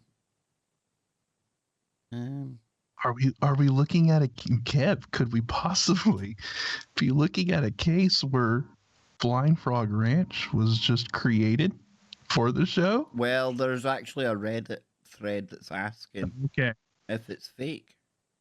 But I read through some of the comments on that earlier, and it said that people know about this place. It is a thing. Maybe it's just a place that wasn't really promoted. You know, might have been somebody that had no really. Maybe they didn't want the publicity. You know, maybe I don't know. Possible. Yeah. I'm gonna have to watch the program though, because it sounds like the whole season is out. It sounds like it it'll be started interesting last to year. see. I'd like to see some more kind of like stories from people that have been there. Anyhow, never mind. I'm sure we'll survive because I've got stories of another ranch. And this one is maybe we need to pay particular attention to, especially in light of our friend Jimmy Jeans hopefully being able to bring this guy onto the show sometime real soon.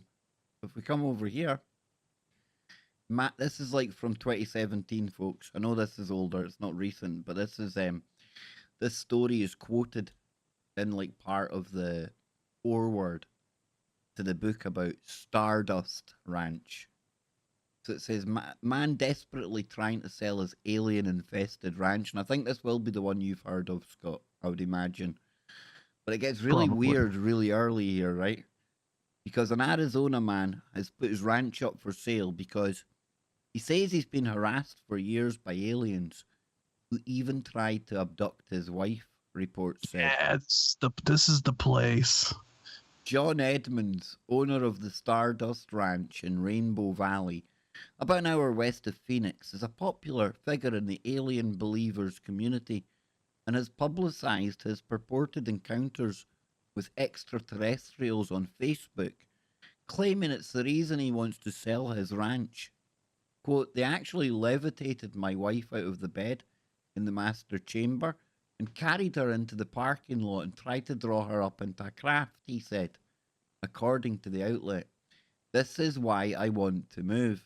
He said that in the past 20 years he's experienced many strange events involving aliens and claims to have actually killed more than a dozen extraterrestrials on his sprawling ranch. Now, there's a photograph that I'll post into the TFR chat room here of a samurai sword and a whole heap of mess. Now, I don't know if that there's a photo posted to his Facebook in March. It shows a bloodied samurai sword in a pool of what looks like dried blood from an alien that he says he killed on March the 13th.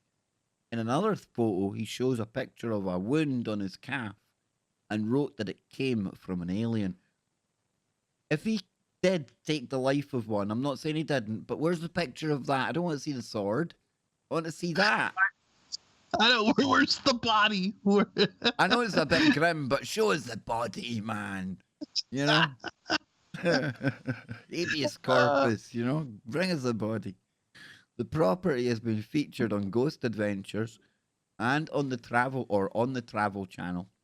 Thank you, Annie. Nice cup of coffee. Thank you very much. And has garnered international attention. He recommends anyone interested in the holy shimoly $5 million property. Now listen, I was looking at, I think Brandon Fugel bought Skinwalker for 200 grand. Now, granted, he probably was owed maybe a favour by Bigelow or something, I don't know. But 5 million for a property in the same state, I don't know about that. It's not something for... On you go, dude. This is in Arizona. Stardust Right. Okay. Look, doofus move from the non-American. What can I say? Us uneducated Europeans. What can I say, Scott? It's okay, Kev. It's okay. See, that's I'll give myself 10 lashings after the show and a yellow card. Warning for you, Baker. Will we roll Dave out? Will we turn the hat back and get Dave out? Probably. Well, you need to be whipped like those statues whenever they need. What was it? What was that all about, man? Whipping stone statues? What's that all about? I'm glad we've moved on from that because that was quite weird. What you doing, dude? I'm just whipping my statue, man. It's all good. No problem. So it says it's not something for a traditional family, but it holds a lot of secrets and what I believe are future opportunities to understand forces that are in the universe. Please be very well grounded because the energy here has the tendency to manifest with whatever is going on with you. And that seems to be something you find when you talk about Skinwalker. And again, I know this isn't the one in Utah. I know, but it's weird. Pretty strange. I'm gonna hopefully I can get Jimmy to get this guy to come on because I think this would be pretty cool. It's not the John Edmonds guy; it's the guy that wrote the book. But reading into the foreword and things, he spent years. The guy was a fictional writer, I think, in Canada, and he got offered to make this non-fiction kind of book about what was going on at this ranch. To begin with, he totally, nah, not my thing. And he eventually got convinced to sit down with John Edmonds and the mutual friend, and conversations happened, and they agreed, right, he'll write the book for him. And I think he says that for a couple of years they were just talking every day and getting more and more information. And then eventually the guy writing the books, nah, there's just something dubious about it all, which was fine. Shelved the book, parted ways. And then this guy that was writing the book, he moved away from Canada, Ottawa, I think he lived in, because he went from there to Costa Rica and living out in the bush, total change of life, change of pace. And the community that he was living in, very rural one, they themselves start to experience visitors, UFOs, weird things going on, which caused him then to kind of rethink. He says when you're out of the city and that, more time to meditate, you kind of different way of looking at the world, a different perspective, and when you're starting to experience things yourself, that kind of opens you up to maybe what other people were going through that at one point might have sounded ridiculous, but then when you start experiencing something similar, you probably realize, holy moly, he was telling me what was going on, Yeah. Very interesting, man, isn't it? Yeah. It's almost like he was destined to write that book. Well, I never even thought that. That's kind of weird. Yep. Yeah, that he had to experience the woo in order to get into the woo. You know what I mean? Weird.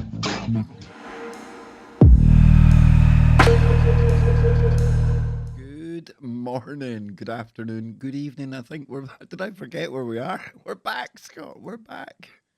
Are we here? I think we're here. Yes, we're here. Are we? We're here. We're live, I think. Yes.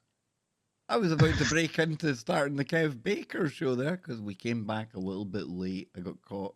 See? Good morning, good afternoon, good evening. Where are we?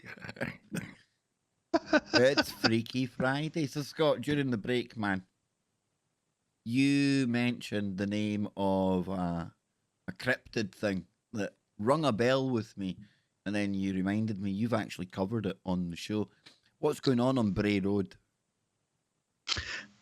Yeah, there's been like some weird synchronicity going on the past like week or so where I keep stumbling across these paranormal shows, you know, and like two different times it was two different shows, but they were talking about the same, you know, incident or whatever, and they were talking about the Beast of Bray Road in Wisconsin, and it's this wolfman, dogman type cryptid that people see along this road, you know, Bray Road in somewhere in Wisconsin. In fact, let me just see where I think it's in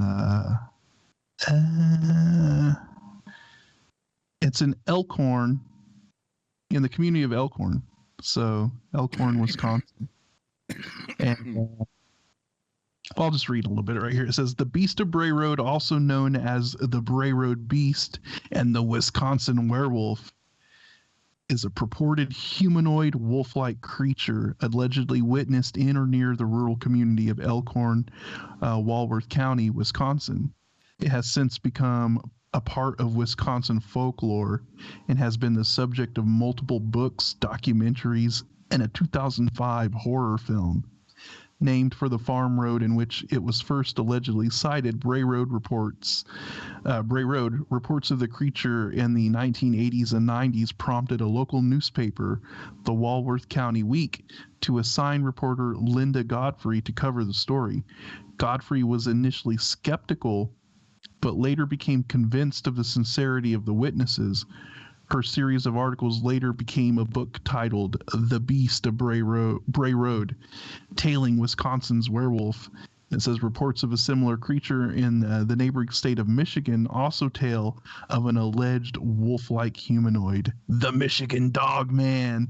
So, and you know, once again, I don't think cryptids are going to abide by state lines or anything like that. So I mean, we could be talking about the same creature traversing multiple states or a group of creatures and all of that, but Very similar if you think about it to Skinwalker as well, Scott, right? One of the more famous stories when the Shermans took over the ranch is when one of these massive wolf type things appeared. And they were talking to, from what I just listened to the other day, and I was reading about it because Skinwalker was coming back on. But I mean, by all accounts, what they described was something that when they actually investigated, and I think they showed the Shermans different pictures of different like canines and things like that. The closest thing it resembled was a dire wolf. And they ain't been about for a long, long, long time. So, you know, when it comes to the cryptids, I don't think there's a kind of one answer for all of them. Do you know what I mean? There could be species like I seen Ken Rotman jumping into Discord there a bit earlier. He talks about the Tasmanian tiger a lot, right? And they say that's been extinct since whenever, but it's not been. It's not been seen as much. So exactly, they say these things are extinct, but are they? Let me ask you this, and let me put it differently. Are they still physically here with us, a line of them, a lineage? Or are these active portals, we talk about past, present, future, all happening at once, right? So do we sometimes see things from the past here?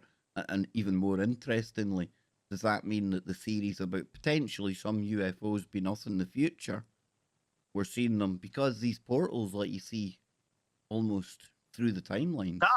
I think that is one aspect that has to be looked at, you know, because I always talk about timelines and stuff that could be phasing in and out.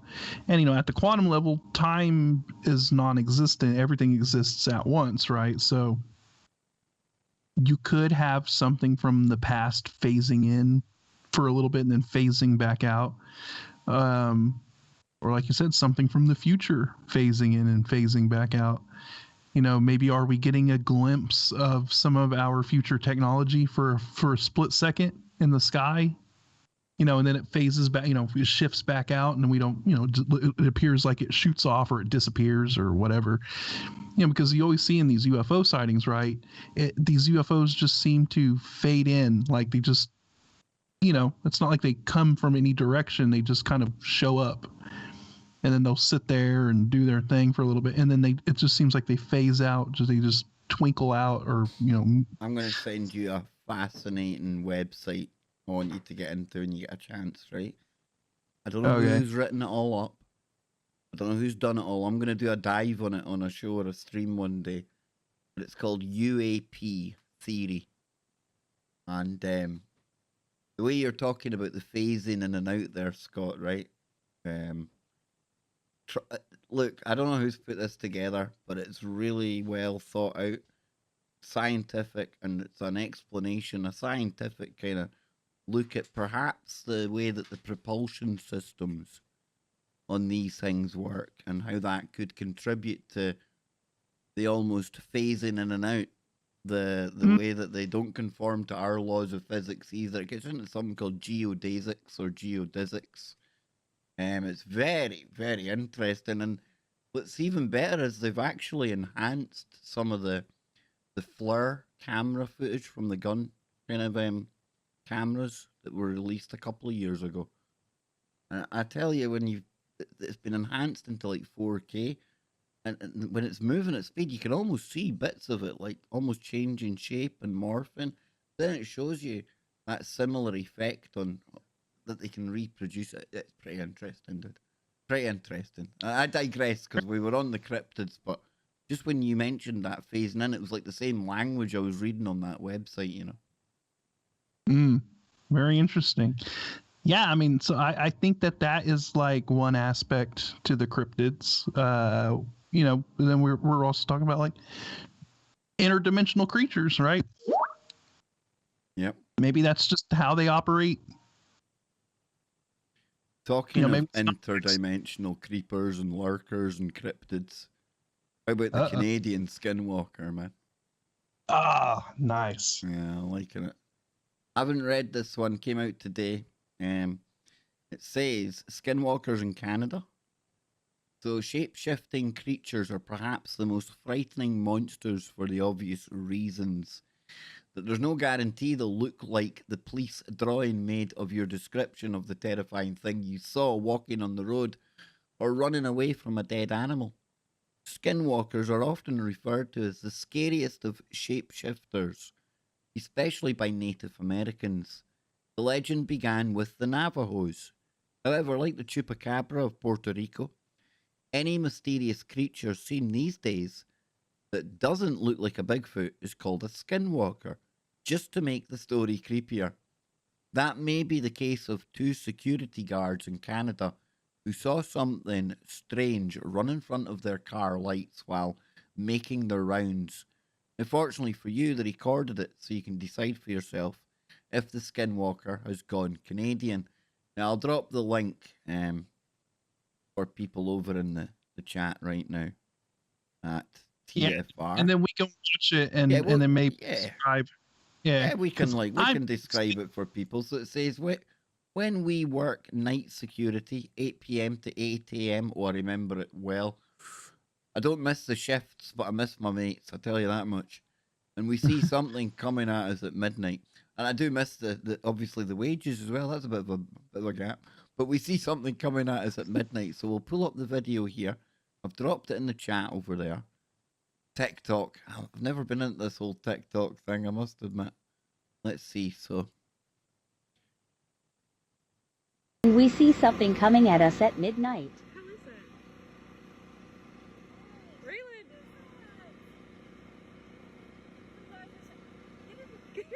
looks like a little green man. When we work night security 8 p.m. to 8 a.m. and we see something coming at us at midnight. How is it?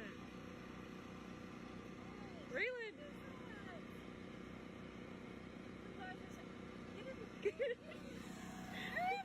When we work night security. It's weird looking, but that is kind of weird. I mean, I don't know if it matches. Could be a hunter in a ghillie suit. but it does look like it's some kind of there's Weird. definitely a figure out there. Oh, there's definitely moving something around. moving. That's weird. That's definitely something going on. Yeah. But I mean, when I think of the Skinwalker, I I think think it's something more like terrifying. I think it was like more like the Rake, where you see this pale white figure or a thing, you know. But who knows? Being a I mean, shapeshifter, it could come in any shape or size, eh? Yeah. Don't wish the rake on anyone, dude. That's terrifying. That's the comment on the first TikTok video made by 2 security guards, someone in Canada. Yes, details are scant other than a TikTok handle of the user's name and the obligatory "what the is that?" exclamations. Now, the guards were outside of their car when they saw the figure coming towards them. So they got back into the car, driving towards it, which they recorded in a second TikTok clip. Okay. Oh, So okay. we'll describe this one for you again, folks. We'll what a hard life we've got here, Scott, describing videos, eh? I'm telling you. Here we go. So let's see.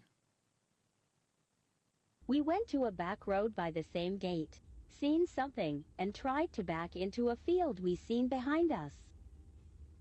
And yes, we are chicken shits. Now all we can really see is like, oh right, there's a car backing away with its lights on, and then you see something walking towards them. It's too far away to tell what that is. No, I mean, could just it's be one of like, it could be one of the security dudes, like just try to prank us, you know? I mean, it's just enough to give you a silhouette, but not enough to give you Like I like wouldn't a be full. backing away from that. I'd be driving towards it. It's not as terrifying. It looks like about 5 foot tall. Know what I mean? I'd probably be hitting the gas We went and to going a back full. road by the same gate.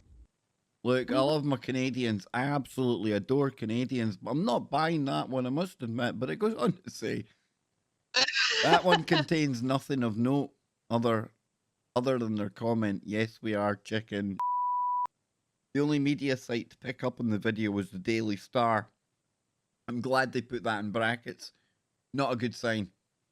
Which at least noticed that despite the figure being on a clear path, it appears the same colour as the surrounding grassland, and the figure does not have any identifying features. That leaves identifying the creature to commenters. My first thought was it's a Skinwalker, and look at the picture I'm looking at now of like a depiction of a Skinwalker. It looks absolutely nothing like what I'm looking at right now. Albeit this be a drawing, I get that, you know, but I'd be terrified of this thing with its purple growing eyes and muscles like Mike Tyson and a hairdo like Tina Turner and as much growth on her as Nicola Sturgeon. That's terrifying. Look, the Skinwalker was wearing some hunting camo. He wanted to try to blend in a little bit better. It might have been a rake in like a ghillie suit. Telling you, man. I'm telling you, dude. He's like, look, all this flashy white pale skin. It's making me stand out. I need to blend in a little more. So he headed on over to his local Cabela's and bought him some camo. I'm not impressed with this one, I must admit. Not a Bigfoot or a ghost, although both received votes. Or a creepy guy spying on 2 female security guards. Why did a number of people think Skinwalker in Canada? Well, it could be due to the popularity of the Secret of Skinwalker Ranch series, where one of the mysterious happenings is animal deaths, which are often attributed to Skinwalkers. Now, I will admit, in the first season, something got in with the alpacas, or alpacas, I think. And that was quite mysterious, actually, because it was... Did you watch the first season, Scott? Skinwalker? I've seen parts of it. I know what you're talking about with the alpacas. That was a weird one, right? That was a weird one. That was pretty strange, yeah. Yeah. And then you had the cattle as well. The cattle acting weirdly and one falling down sick. And later on when they're reviewing the footage, they hadn't seen it at the time, but something in the air above it. And by definition, it's a UFO because you can't tell what it is. Can't identify it. It's just a picture or something, you know? Weirdness. Listen, Canadians, listen. I'm sure you've got your own version of the Bigfoot and things that you can definitely be worried about. But me and Scotty Lopez want to tell all the mountain men up in the Yukon, up in Canada, you're fine. We don't think, Scott. We don't think you've got shape-shifting skinwalkers just yet. But don't go looking for skinwalkers everywhere, because maybe like the Slender Man, maybe you might just attract them there. All I gotta tell my Canadian brothers and sisters out there is you gotta bring your A game. If you're gonna post some video of some skinwalker action or some cryptid action, you gotta bring your A game. You gotta bring that top-notch footage, because this was people like me and Scott are not going to be impressed by it. It was a poor showing from Canada. I'm sorry, guys. But you're not buying that one. Not going for that one, Scotty. There's nothing there to really make me think Skinwalker. Okay. How about then, since we just mentioned the weirdness of the animal experimentations that go on from time to time, how about we go to... Yeah, we can, but I'll probably upload this, so we'll go with that. Okay, we'll keep that, because this has been good. This has been good, dude. Nick Redfern. Our buddy Nick. Now, he's got a story out. Not read this, but he says a controversial claim concerning the cattle experimentation. So back in the 1980s, the FBI declassified into the public domain its files on the matter of what has become known as cattle, go for it, mutilations. The extremely detailed files reveal how, in the mid to late 1970s, the FBI was implicated in a bizarre series of events in which numerous cattle were found dead under truly shocking and unexplained circumstances, and primarily in New Mexico, Colorado, Arizona, and elsewhere. Now, typically, the carcasses of the poor animals were said to have been drained of their bodily juices, and organs were removed by what seems to have been instruments of some kind. Moreover, on repeated occasions, unidentified aerial lights and black and unmarked helicopters were seen in the direct vicinity of the grisly killings. Now, although the FBI didn't get involved until the 1970s, the mutilations themselves began in 1967. Now, as the Denver Library state of what became known as the Snippy Affair, quote, on September 7, 1967, near the town of Alamosa in the San Luis Valley, Snippy, a 3-year-old Appaloosa, failed to return to the Harry King Ranch where she was stabled. 2 days later, Mr. King, the ranch owner, discovered Snippy's remains roughly a quarter of a mile from the ranch. According to his account, the neck and the head had been completely stripped of flesh, leaving nothing but bare, seemingly sun-bleached white bone, while the remainder of the mare remained unscathed. And it didn't take long at all for rumours to circulate that aliens were behind the mutilations and the killings of the cattle. Now I need to message my mum quickly, Scott, so I'll let you comment on that. Well, it's very interesting, right? Like how you can have this, essentially the upper half or the upper part of the of this horse completely stripped of flesh, like all the way down to the bone, right? And it looked like it was sun bleached. So it's almost like everything was vaporized down to the bone, and then the rest of the body was completely untouched. It sounds very, very surgical and very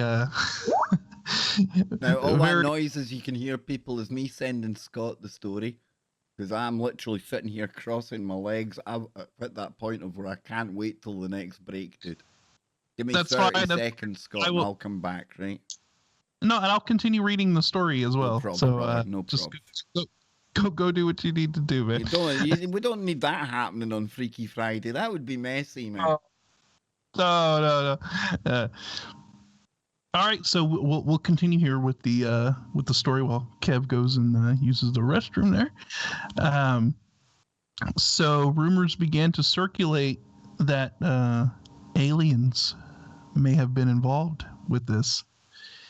It says, but why would extraterrestrials be implicated in the animal mutilation mystery? Well, that's an important question. One man claimed he knew the truth of all the grisly activity. He was the late Lieutenant Colonel Philip J. Corso, who served on President Eisenhower's National Security Council staff, the Operations Coordination Board, and the U.S. Army's staff's Foreign Technology Division. Corso made a very controversial claim. In the Pentagon from 1961 to 1963, I reviewed field reports from local and state police agencies about the discoveries of deceased cattle whose carcasses looked as though they had been systematically mutilated.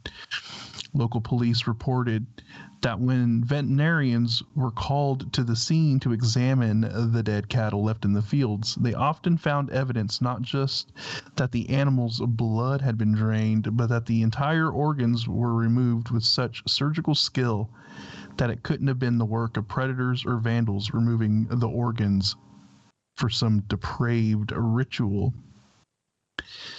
Corso continued that the first thought on the part of the U.S. military was that this was the work of the Russians. However, he added, it wasn't the Soviets who were going after our cattle. It was the EBEs. And then it says, no, EBE is an abbreviation of extraterrestrial biological entity, a term allegedly used within the U.S. intelligence circles to describe alien beings who are experimenting with organ harvesting, possibly for transplant into other species or for processing into some sort of nutrient package, or even to create some sort of hybrid biological entity. If you think this sounds like some kind of low-budget horror movie, well, you wouldn't be too far away from the truth. The fact is, there's not a single bit of undeniable evidence to demonstrate that state police in the United States were concerned by cattle mutilations as far back as 1961 to 1960, and the 1961 to 1963 period.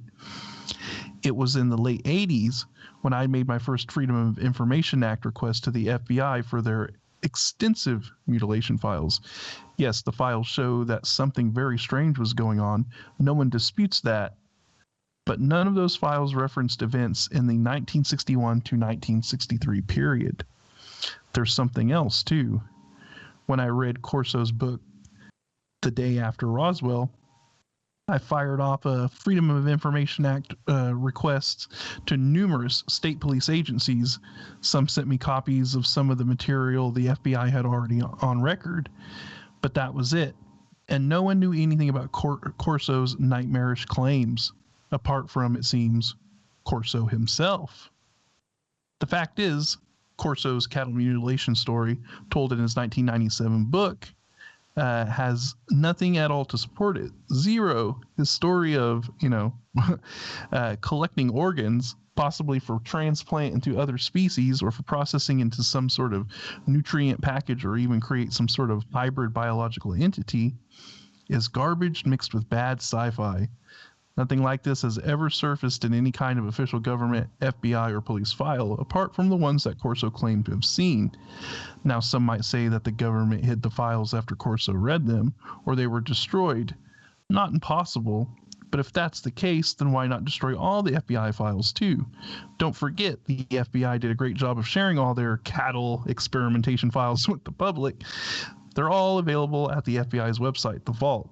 Yet the ones Corso claimed to have read are conveniently gone, or far more likely they never existed in the first place. I challenge anyone to find any official files on cattle mutilations from the early years of the 1960s in the United States. As for that matter of hybrid issues and the transplant into other species, once again, there's no evidence for this anywhere. Horschel told a good yarn in the day after Roswell, but that was all he did. Nice. Yeah. Yeah, I've heard of that dude Corso before. He's come up before. We're on the break, folks. We'll be back after the break, unless somebody abducts us. Oh, fingers crossed. We'll be right.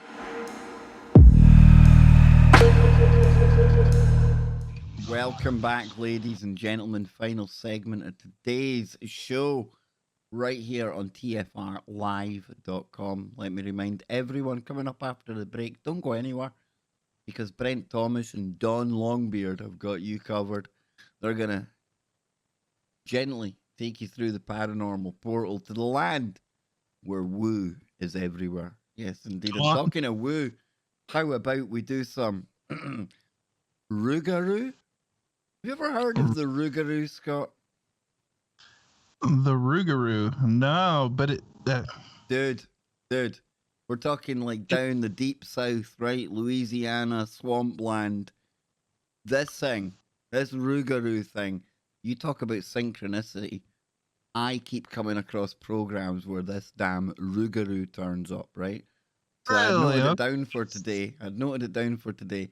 And when you had actually brought up the Bray Road thing, kind of re-jogged the old memory here. So if we come on, tell you, dude, there's a thing on I'll find the name of the program, but it looks like it's a fictional. It's almost like a Blair Witch type project type docu-series, where it is acting and things, and I don't know if they're recreating a true story or not. It features people going missing and not coming home from the swamp. And the Rougarou gets a lot of blame. Yeah. So, oh, here we go. The history of the Rougarou, Louisiana's werewolf. Now, the full moon hangs high over the Louisiana swampland. The bright lights of the stars flicker in the murky licks of the waves near the towering, ominous cypress trees. Frogs croak, riddit, riddit, their songs in the distance, and mosquitoes buzz as they fly around looking for their next meal. There's a howl in the near distance. Oh, sounds like a wolf, but something a little off. Standing on two legs on top of a fallen, moss-covered tree is a large, snarling beast. It throws its head back, letting out a blood-curdling howl to the moon. That's no werewolf, though. That's what we in Louisiana call the Rougarou. When traveling down the interstate or the back roads in Louisiana, you'll see lots of beautiful scenery. Remnants of history freckle the map, whether it's old and potentially haunted buildings, abandoned theme parks, or even museums with some very strange collections. Back in the thick, fog-covered swamplands is where you'll find the true beauty of Louisiana, and perhaps even a monster or two, including the legendary beast called Rougarou. Now, the history of the Rougarou is centuries old and has many different origins, but the earliest mentions of the infamous, mythical Louisiana werewolf come from medieval France. So it says medieval France, and the legend of the Loup-Garou. So back in the day of armor, swords, and jousting. And Donnie, shout out to you, dude. I apologize what I done to you when I was a Frenchman. I'll never get over that. Back in the day of armor, swords, and jousting, there was a lot more to fear than the plague and witches. Beasts called Loup-Garou, which means werewolves in French, were also infamous throughout the country. And back in the 16th century, they'd regularly blame various crimes on Loup-Garou.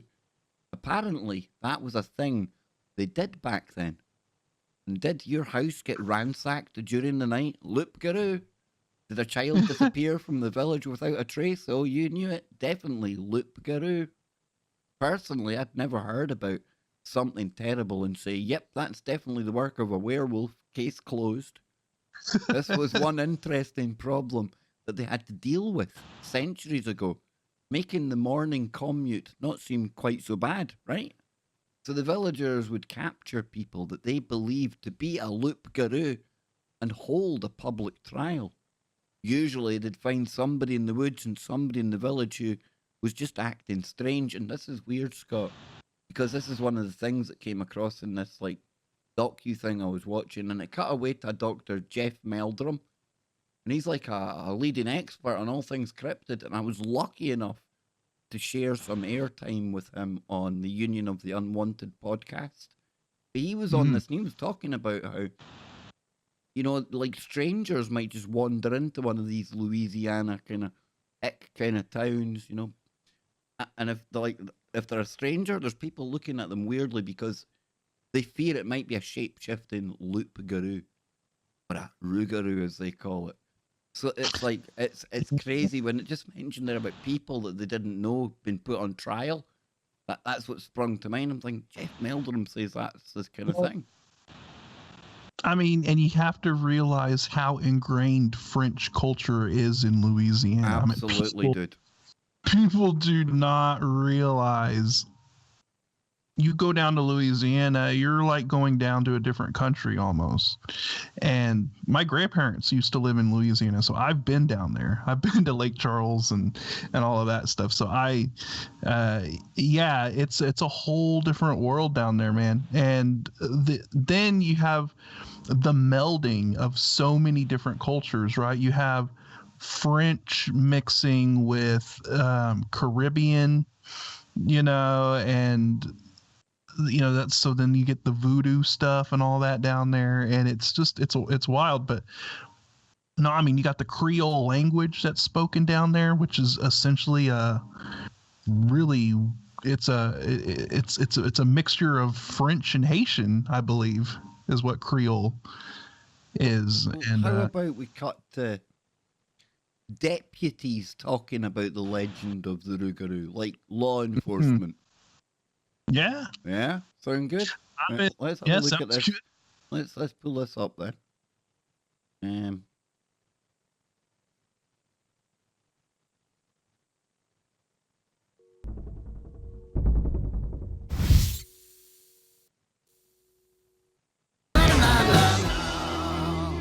There are a lot of legends down here, down the bayou, but probably the one that we get the most calls of people saying that they've seen would be the Rougarou. I got something stirring up my chickens over there. It looks like something like a big dog. It may be a Rougarou, I don't know. There's several stories that I heard about the Rougarou growing up. One was that it was a man that can turn into a wolf-like creature. It's a swamp creature. It's a tall, hairy creature. Pretty much Bigfoot in the swamp. Some people say it's like a werewolf or full of moss, almost like a swamp thing. It's like a swamp monster, something that's covered in grass and moss. An Indian shapeshifter. That's about the best I understand of it now. I'm sure I'll keep learning as I go. I'll tell you what my grandma told me.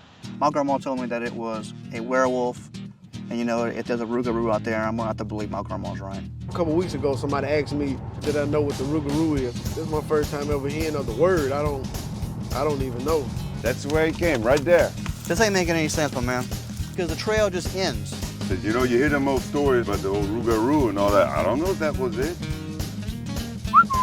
I personally believe the story was developed as a childhood story to keep children inside the house. I've never seen the Rougarou. We have Jacob, the closest thing we have. I don't believe in the Rougarou. What's it supposed to be? Kind of like a Bigfoot. I don't believe in Bigfoot. That's what it is. That's what they're claiming it is. Actually, I saw him right back behind his house. No, I'm just kidding. Hey, listen, they laugh, they joke. I don't know if I'd be as quick to laugh and joke, dude, about the Rougarou, right? Yeah, exactly. I mean, because it's one of those things where there could be so many things that, you know, a mistaken, and the cop has to think in the most rational, sort of logical way and not go there, right? But well, the other boy, at least he said, if my grandma told me there's a Rougarou, there's a Rougarou. You know? Exactly. He ain't going back on. He said, look, Nana told me there was a Rougarou, so there's a He's Rougarou. respecting that oral tradition. That's what we like. Yeah, exactly. And I mean, from what it looked like there's a lot of people there that, I mean, there's no doubt in their mind part of the fabric, right? Yeah, part of the fabric, man. They're like, look, hell, a Rougarou ran through the property. I think it was a Rougarou. Yeah. You think about that kind of environment, Scott. Dude. I mean, if I got stuck in there, as much as like the army training, everything, I ain't coming out of there alive. There's snakes, crocodiles, the things we know about before we even get into cryptids and shapeshifters. That's like an alien planet if you're not used to the swampland, right?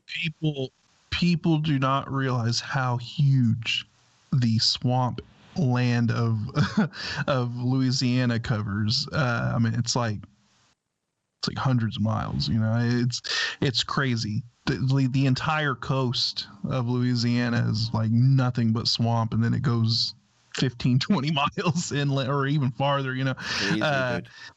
Yeah, and all up the rivers and everything. And so there are so many areas of just dense swampland that pretty much inaccessible, or you don't even, you don't know what could be out there. I mean, you got alligators and all kinds of crazy things out there as well.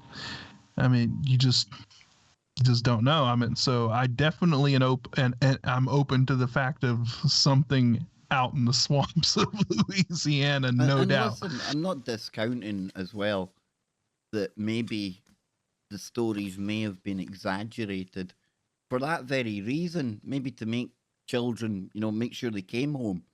A young child stuck out there at night, Scott, that's not a good, even if you're from there, that's not a good place to be.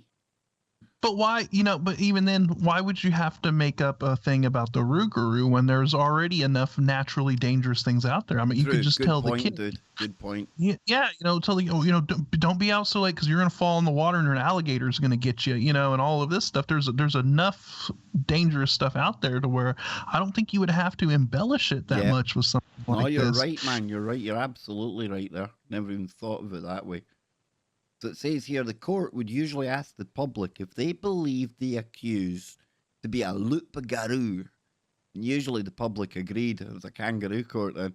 Mainly for fear that they'd be outed as a witch or a loup-garou themselves.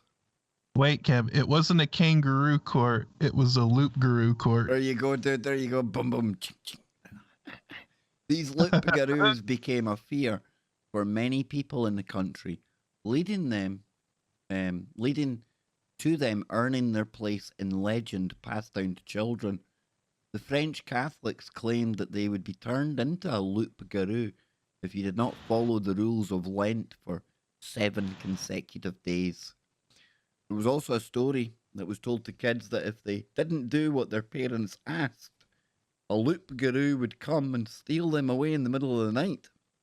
And when many of the French migrated to Canada and the South or Southern United States, they took the legend of the loup-garou with them.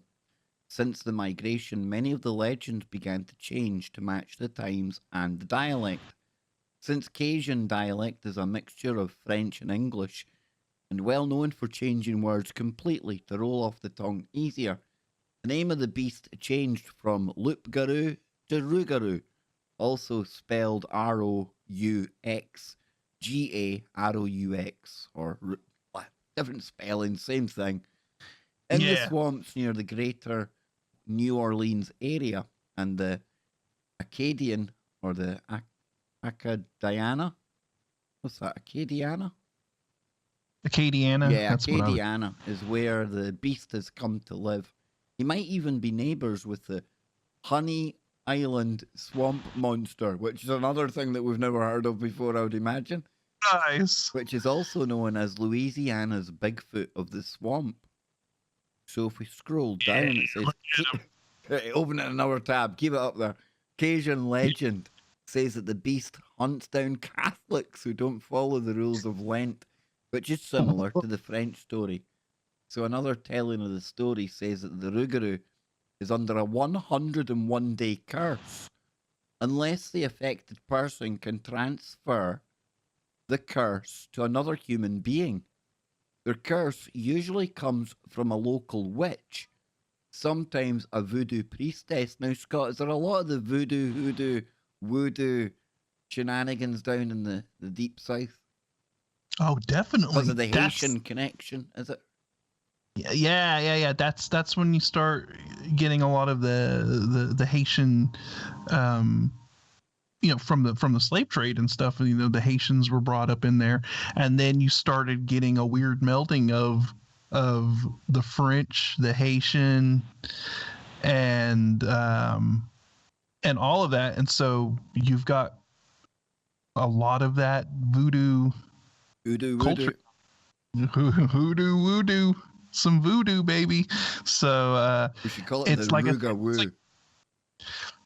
Like I said, it's like a whole nother country down there, dude. And Louisiana, its whole vibe, the whole attitude and everything down there is completely different. I'm not being funny, Scott, but when it goes like into the deep south, I'm not being cheeky or anything, but I appreciate when they put subtitles on it, because sometimes it just goes too fast for me, dude.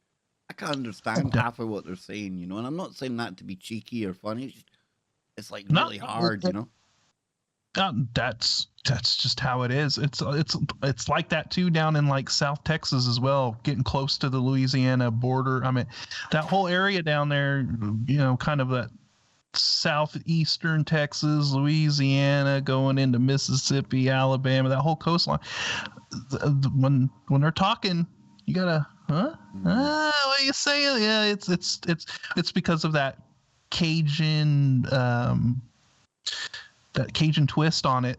It puts a real heavy accent on them. Big time, dude. Big time. Yeah.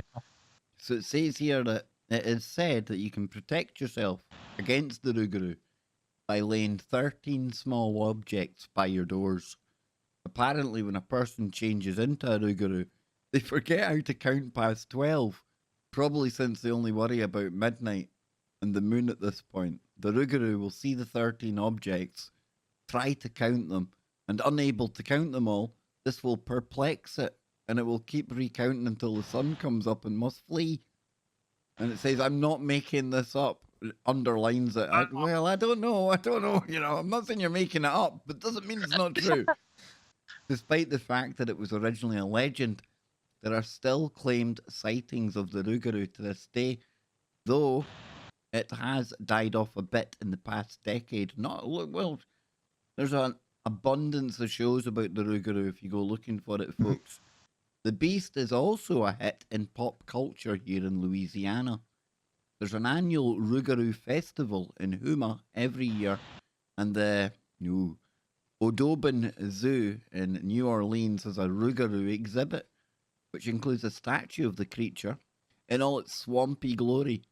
The New Orleans Pelicans had originally thought about changing their names from Hornets to Rougarous at one point. Have you ever heard of the Rougarou? For another story, it's just asking for more tales of it.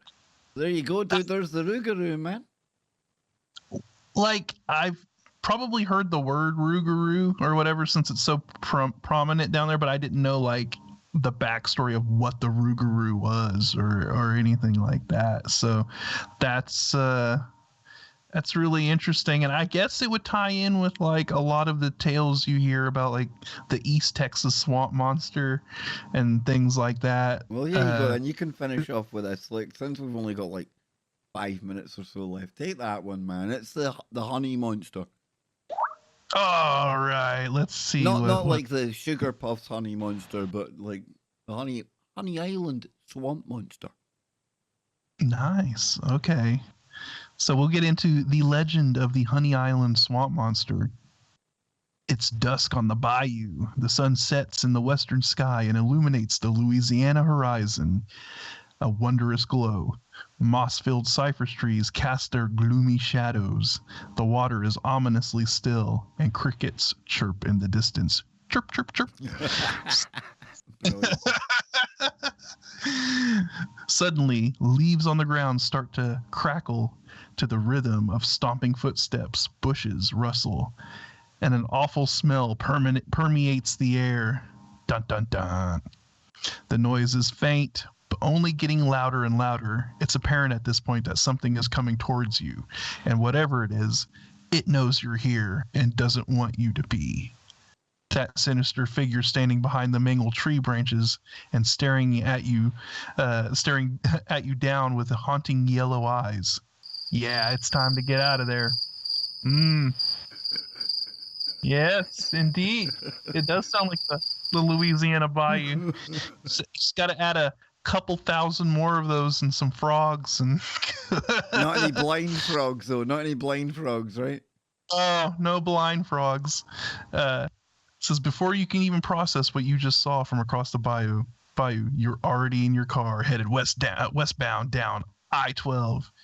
You just had an encounter with the Honey Island swamp monster, and there's definitely nothing sweet about it.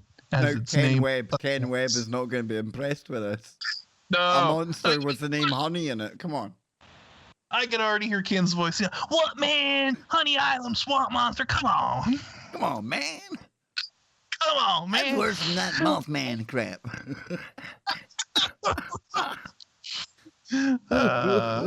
So, Honey Island Swamp is in Slidell, Louisiana. And it says just north of Lake Pontchartrain. Wow. Hats off, dude. I'm looking at that going, thank goodness it's Scott. You know? No, I hit that one. I'm pretty good at my Cajun pronunciations. Like it. Says on the bend of the Old Pearl River, you'll find the one and only Honey Island Swamp, earning its name from the abundance of honeybees, which is Louisiana's state insect, which I didn't know. That's interesting. That once inhabited the isle. Honey Island is one of the most pristine marshlands in the United States. Much of the nearly 70,000-acre swamp is government protected as it's part of the Pearl River Wildlife Management Area. If you find yourself in the area or on a guided tour, you'll see just why the Honey Island Swamp is the tourist attraction that it is. You'll sure find alligators, turtles, snakes, raccoons, wild boars, dozens of species of birds, and so much more, not to mention the absolutely incredible scenery. And he goes on about that, but let's get to the monster here. There we go. There we go. There's the origins of the Honey Island Swamp Monster. It says the Honey Island Swamp Monster has been called many different names. Louisiana's Bigfoot, the Bayou Beast, and even the Wookiee. They call him the Wookiee, Kev. All right. How dare they? The Bayou Beast. That's a brilliant name. It says not to be confused with Chewbacca. Theories and speculations about the beast started swirling nationally in the 1960s, but stories from some locals date back hundreds of years. Cajun and Native American folklore associates the swamp monster with the, was it Letici? Something like that? Yeah, it looks that way, yeah. Letici, or which is described as... It was described as a human-like creature that was raised by alligators after wandering into the swamp as an abandoned child. Other tales allege that the swamp monster is the offspring of an alligator and a chimpanzee. Whoa. Holy shamoly. That croca monkey. That would be a sight to behold. Monkey gator. After a circus train crashed near the Pearl River, resulting in several circus animals escaping. I like how that's got a bit of context to it. It's not just a rat. Like, you know, we can dig into that. I like it. I like how wild and like absurd that is. That like a circus train crashed and like the animals were just thrown and they just decided to start porking each other. I don't know. It could be like one of those monkeys with the metal hats on from last week. Yeah, maybe. It says, let's see what the first reported sightings were. The first documented sightings of the beast was from Harlan Ford in 1963.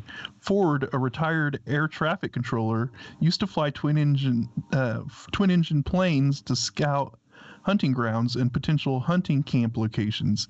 He found the perfect spot for the camp, but was so deeply secluded in the Honey Island Swamp he would have to drive halfway by boat, then walk the other half of the way. One day, Ford and a friend were hauling supplies to their camp when they noticed from a distance what seemed to be a large animal on all fours, feeding on another animal. Fearing the animal would get frightened and try to attack them, they quickly drew their guns. As soon as they did, the creature stood up on 2 feet, looked them in the eyes, and then took off running. Ford documented what he saw that day in a letter that he later wrote. He described the creature as being over 7 feet tall, having dingy grayish hair, yellow eyes, and being accompanied by a disgusting stench. It was Obama. It was Obama. Clinton, they'll smell the sulfur. It's a politician living in the bayou. That's what it is, Scott. Yeah. We're out of time, dude. Yeah, we're gonna have to leave it there. We're gonna have to leave it there. But I tell you what, man, that was fun today. I hope you had fun, Scotty. I hope the audience enjoyed that too, man. That was really good. Yeah, went from the ancient aliens to Dogon to... It's like Dr. McCairn said earlier, what you got planned for Freaky Friday? And I laughed. You know why I laughed? Because we don't plan. So, no plans, unscripted, uncut. And now, I proudly, with Scotty, hand over the chalice of woo. I can't think of a better guy to take you further into the craziness, and it's Brent Thomas and Don Longbeard with the Paranormal Portal right here on your #1 network, Truth Frequency Radio, TFRlive.com. You had a good one, bro? It was absolutely fantastic, and it's only fitting that we leave with some...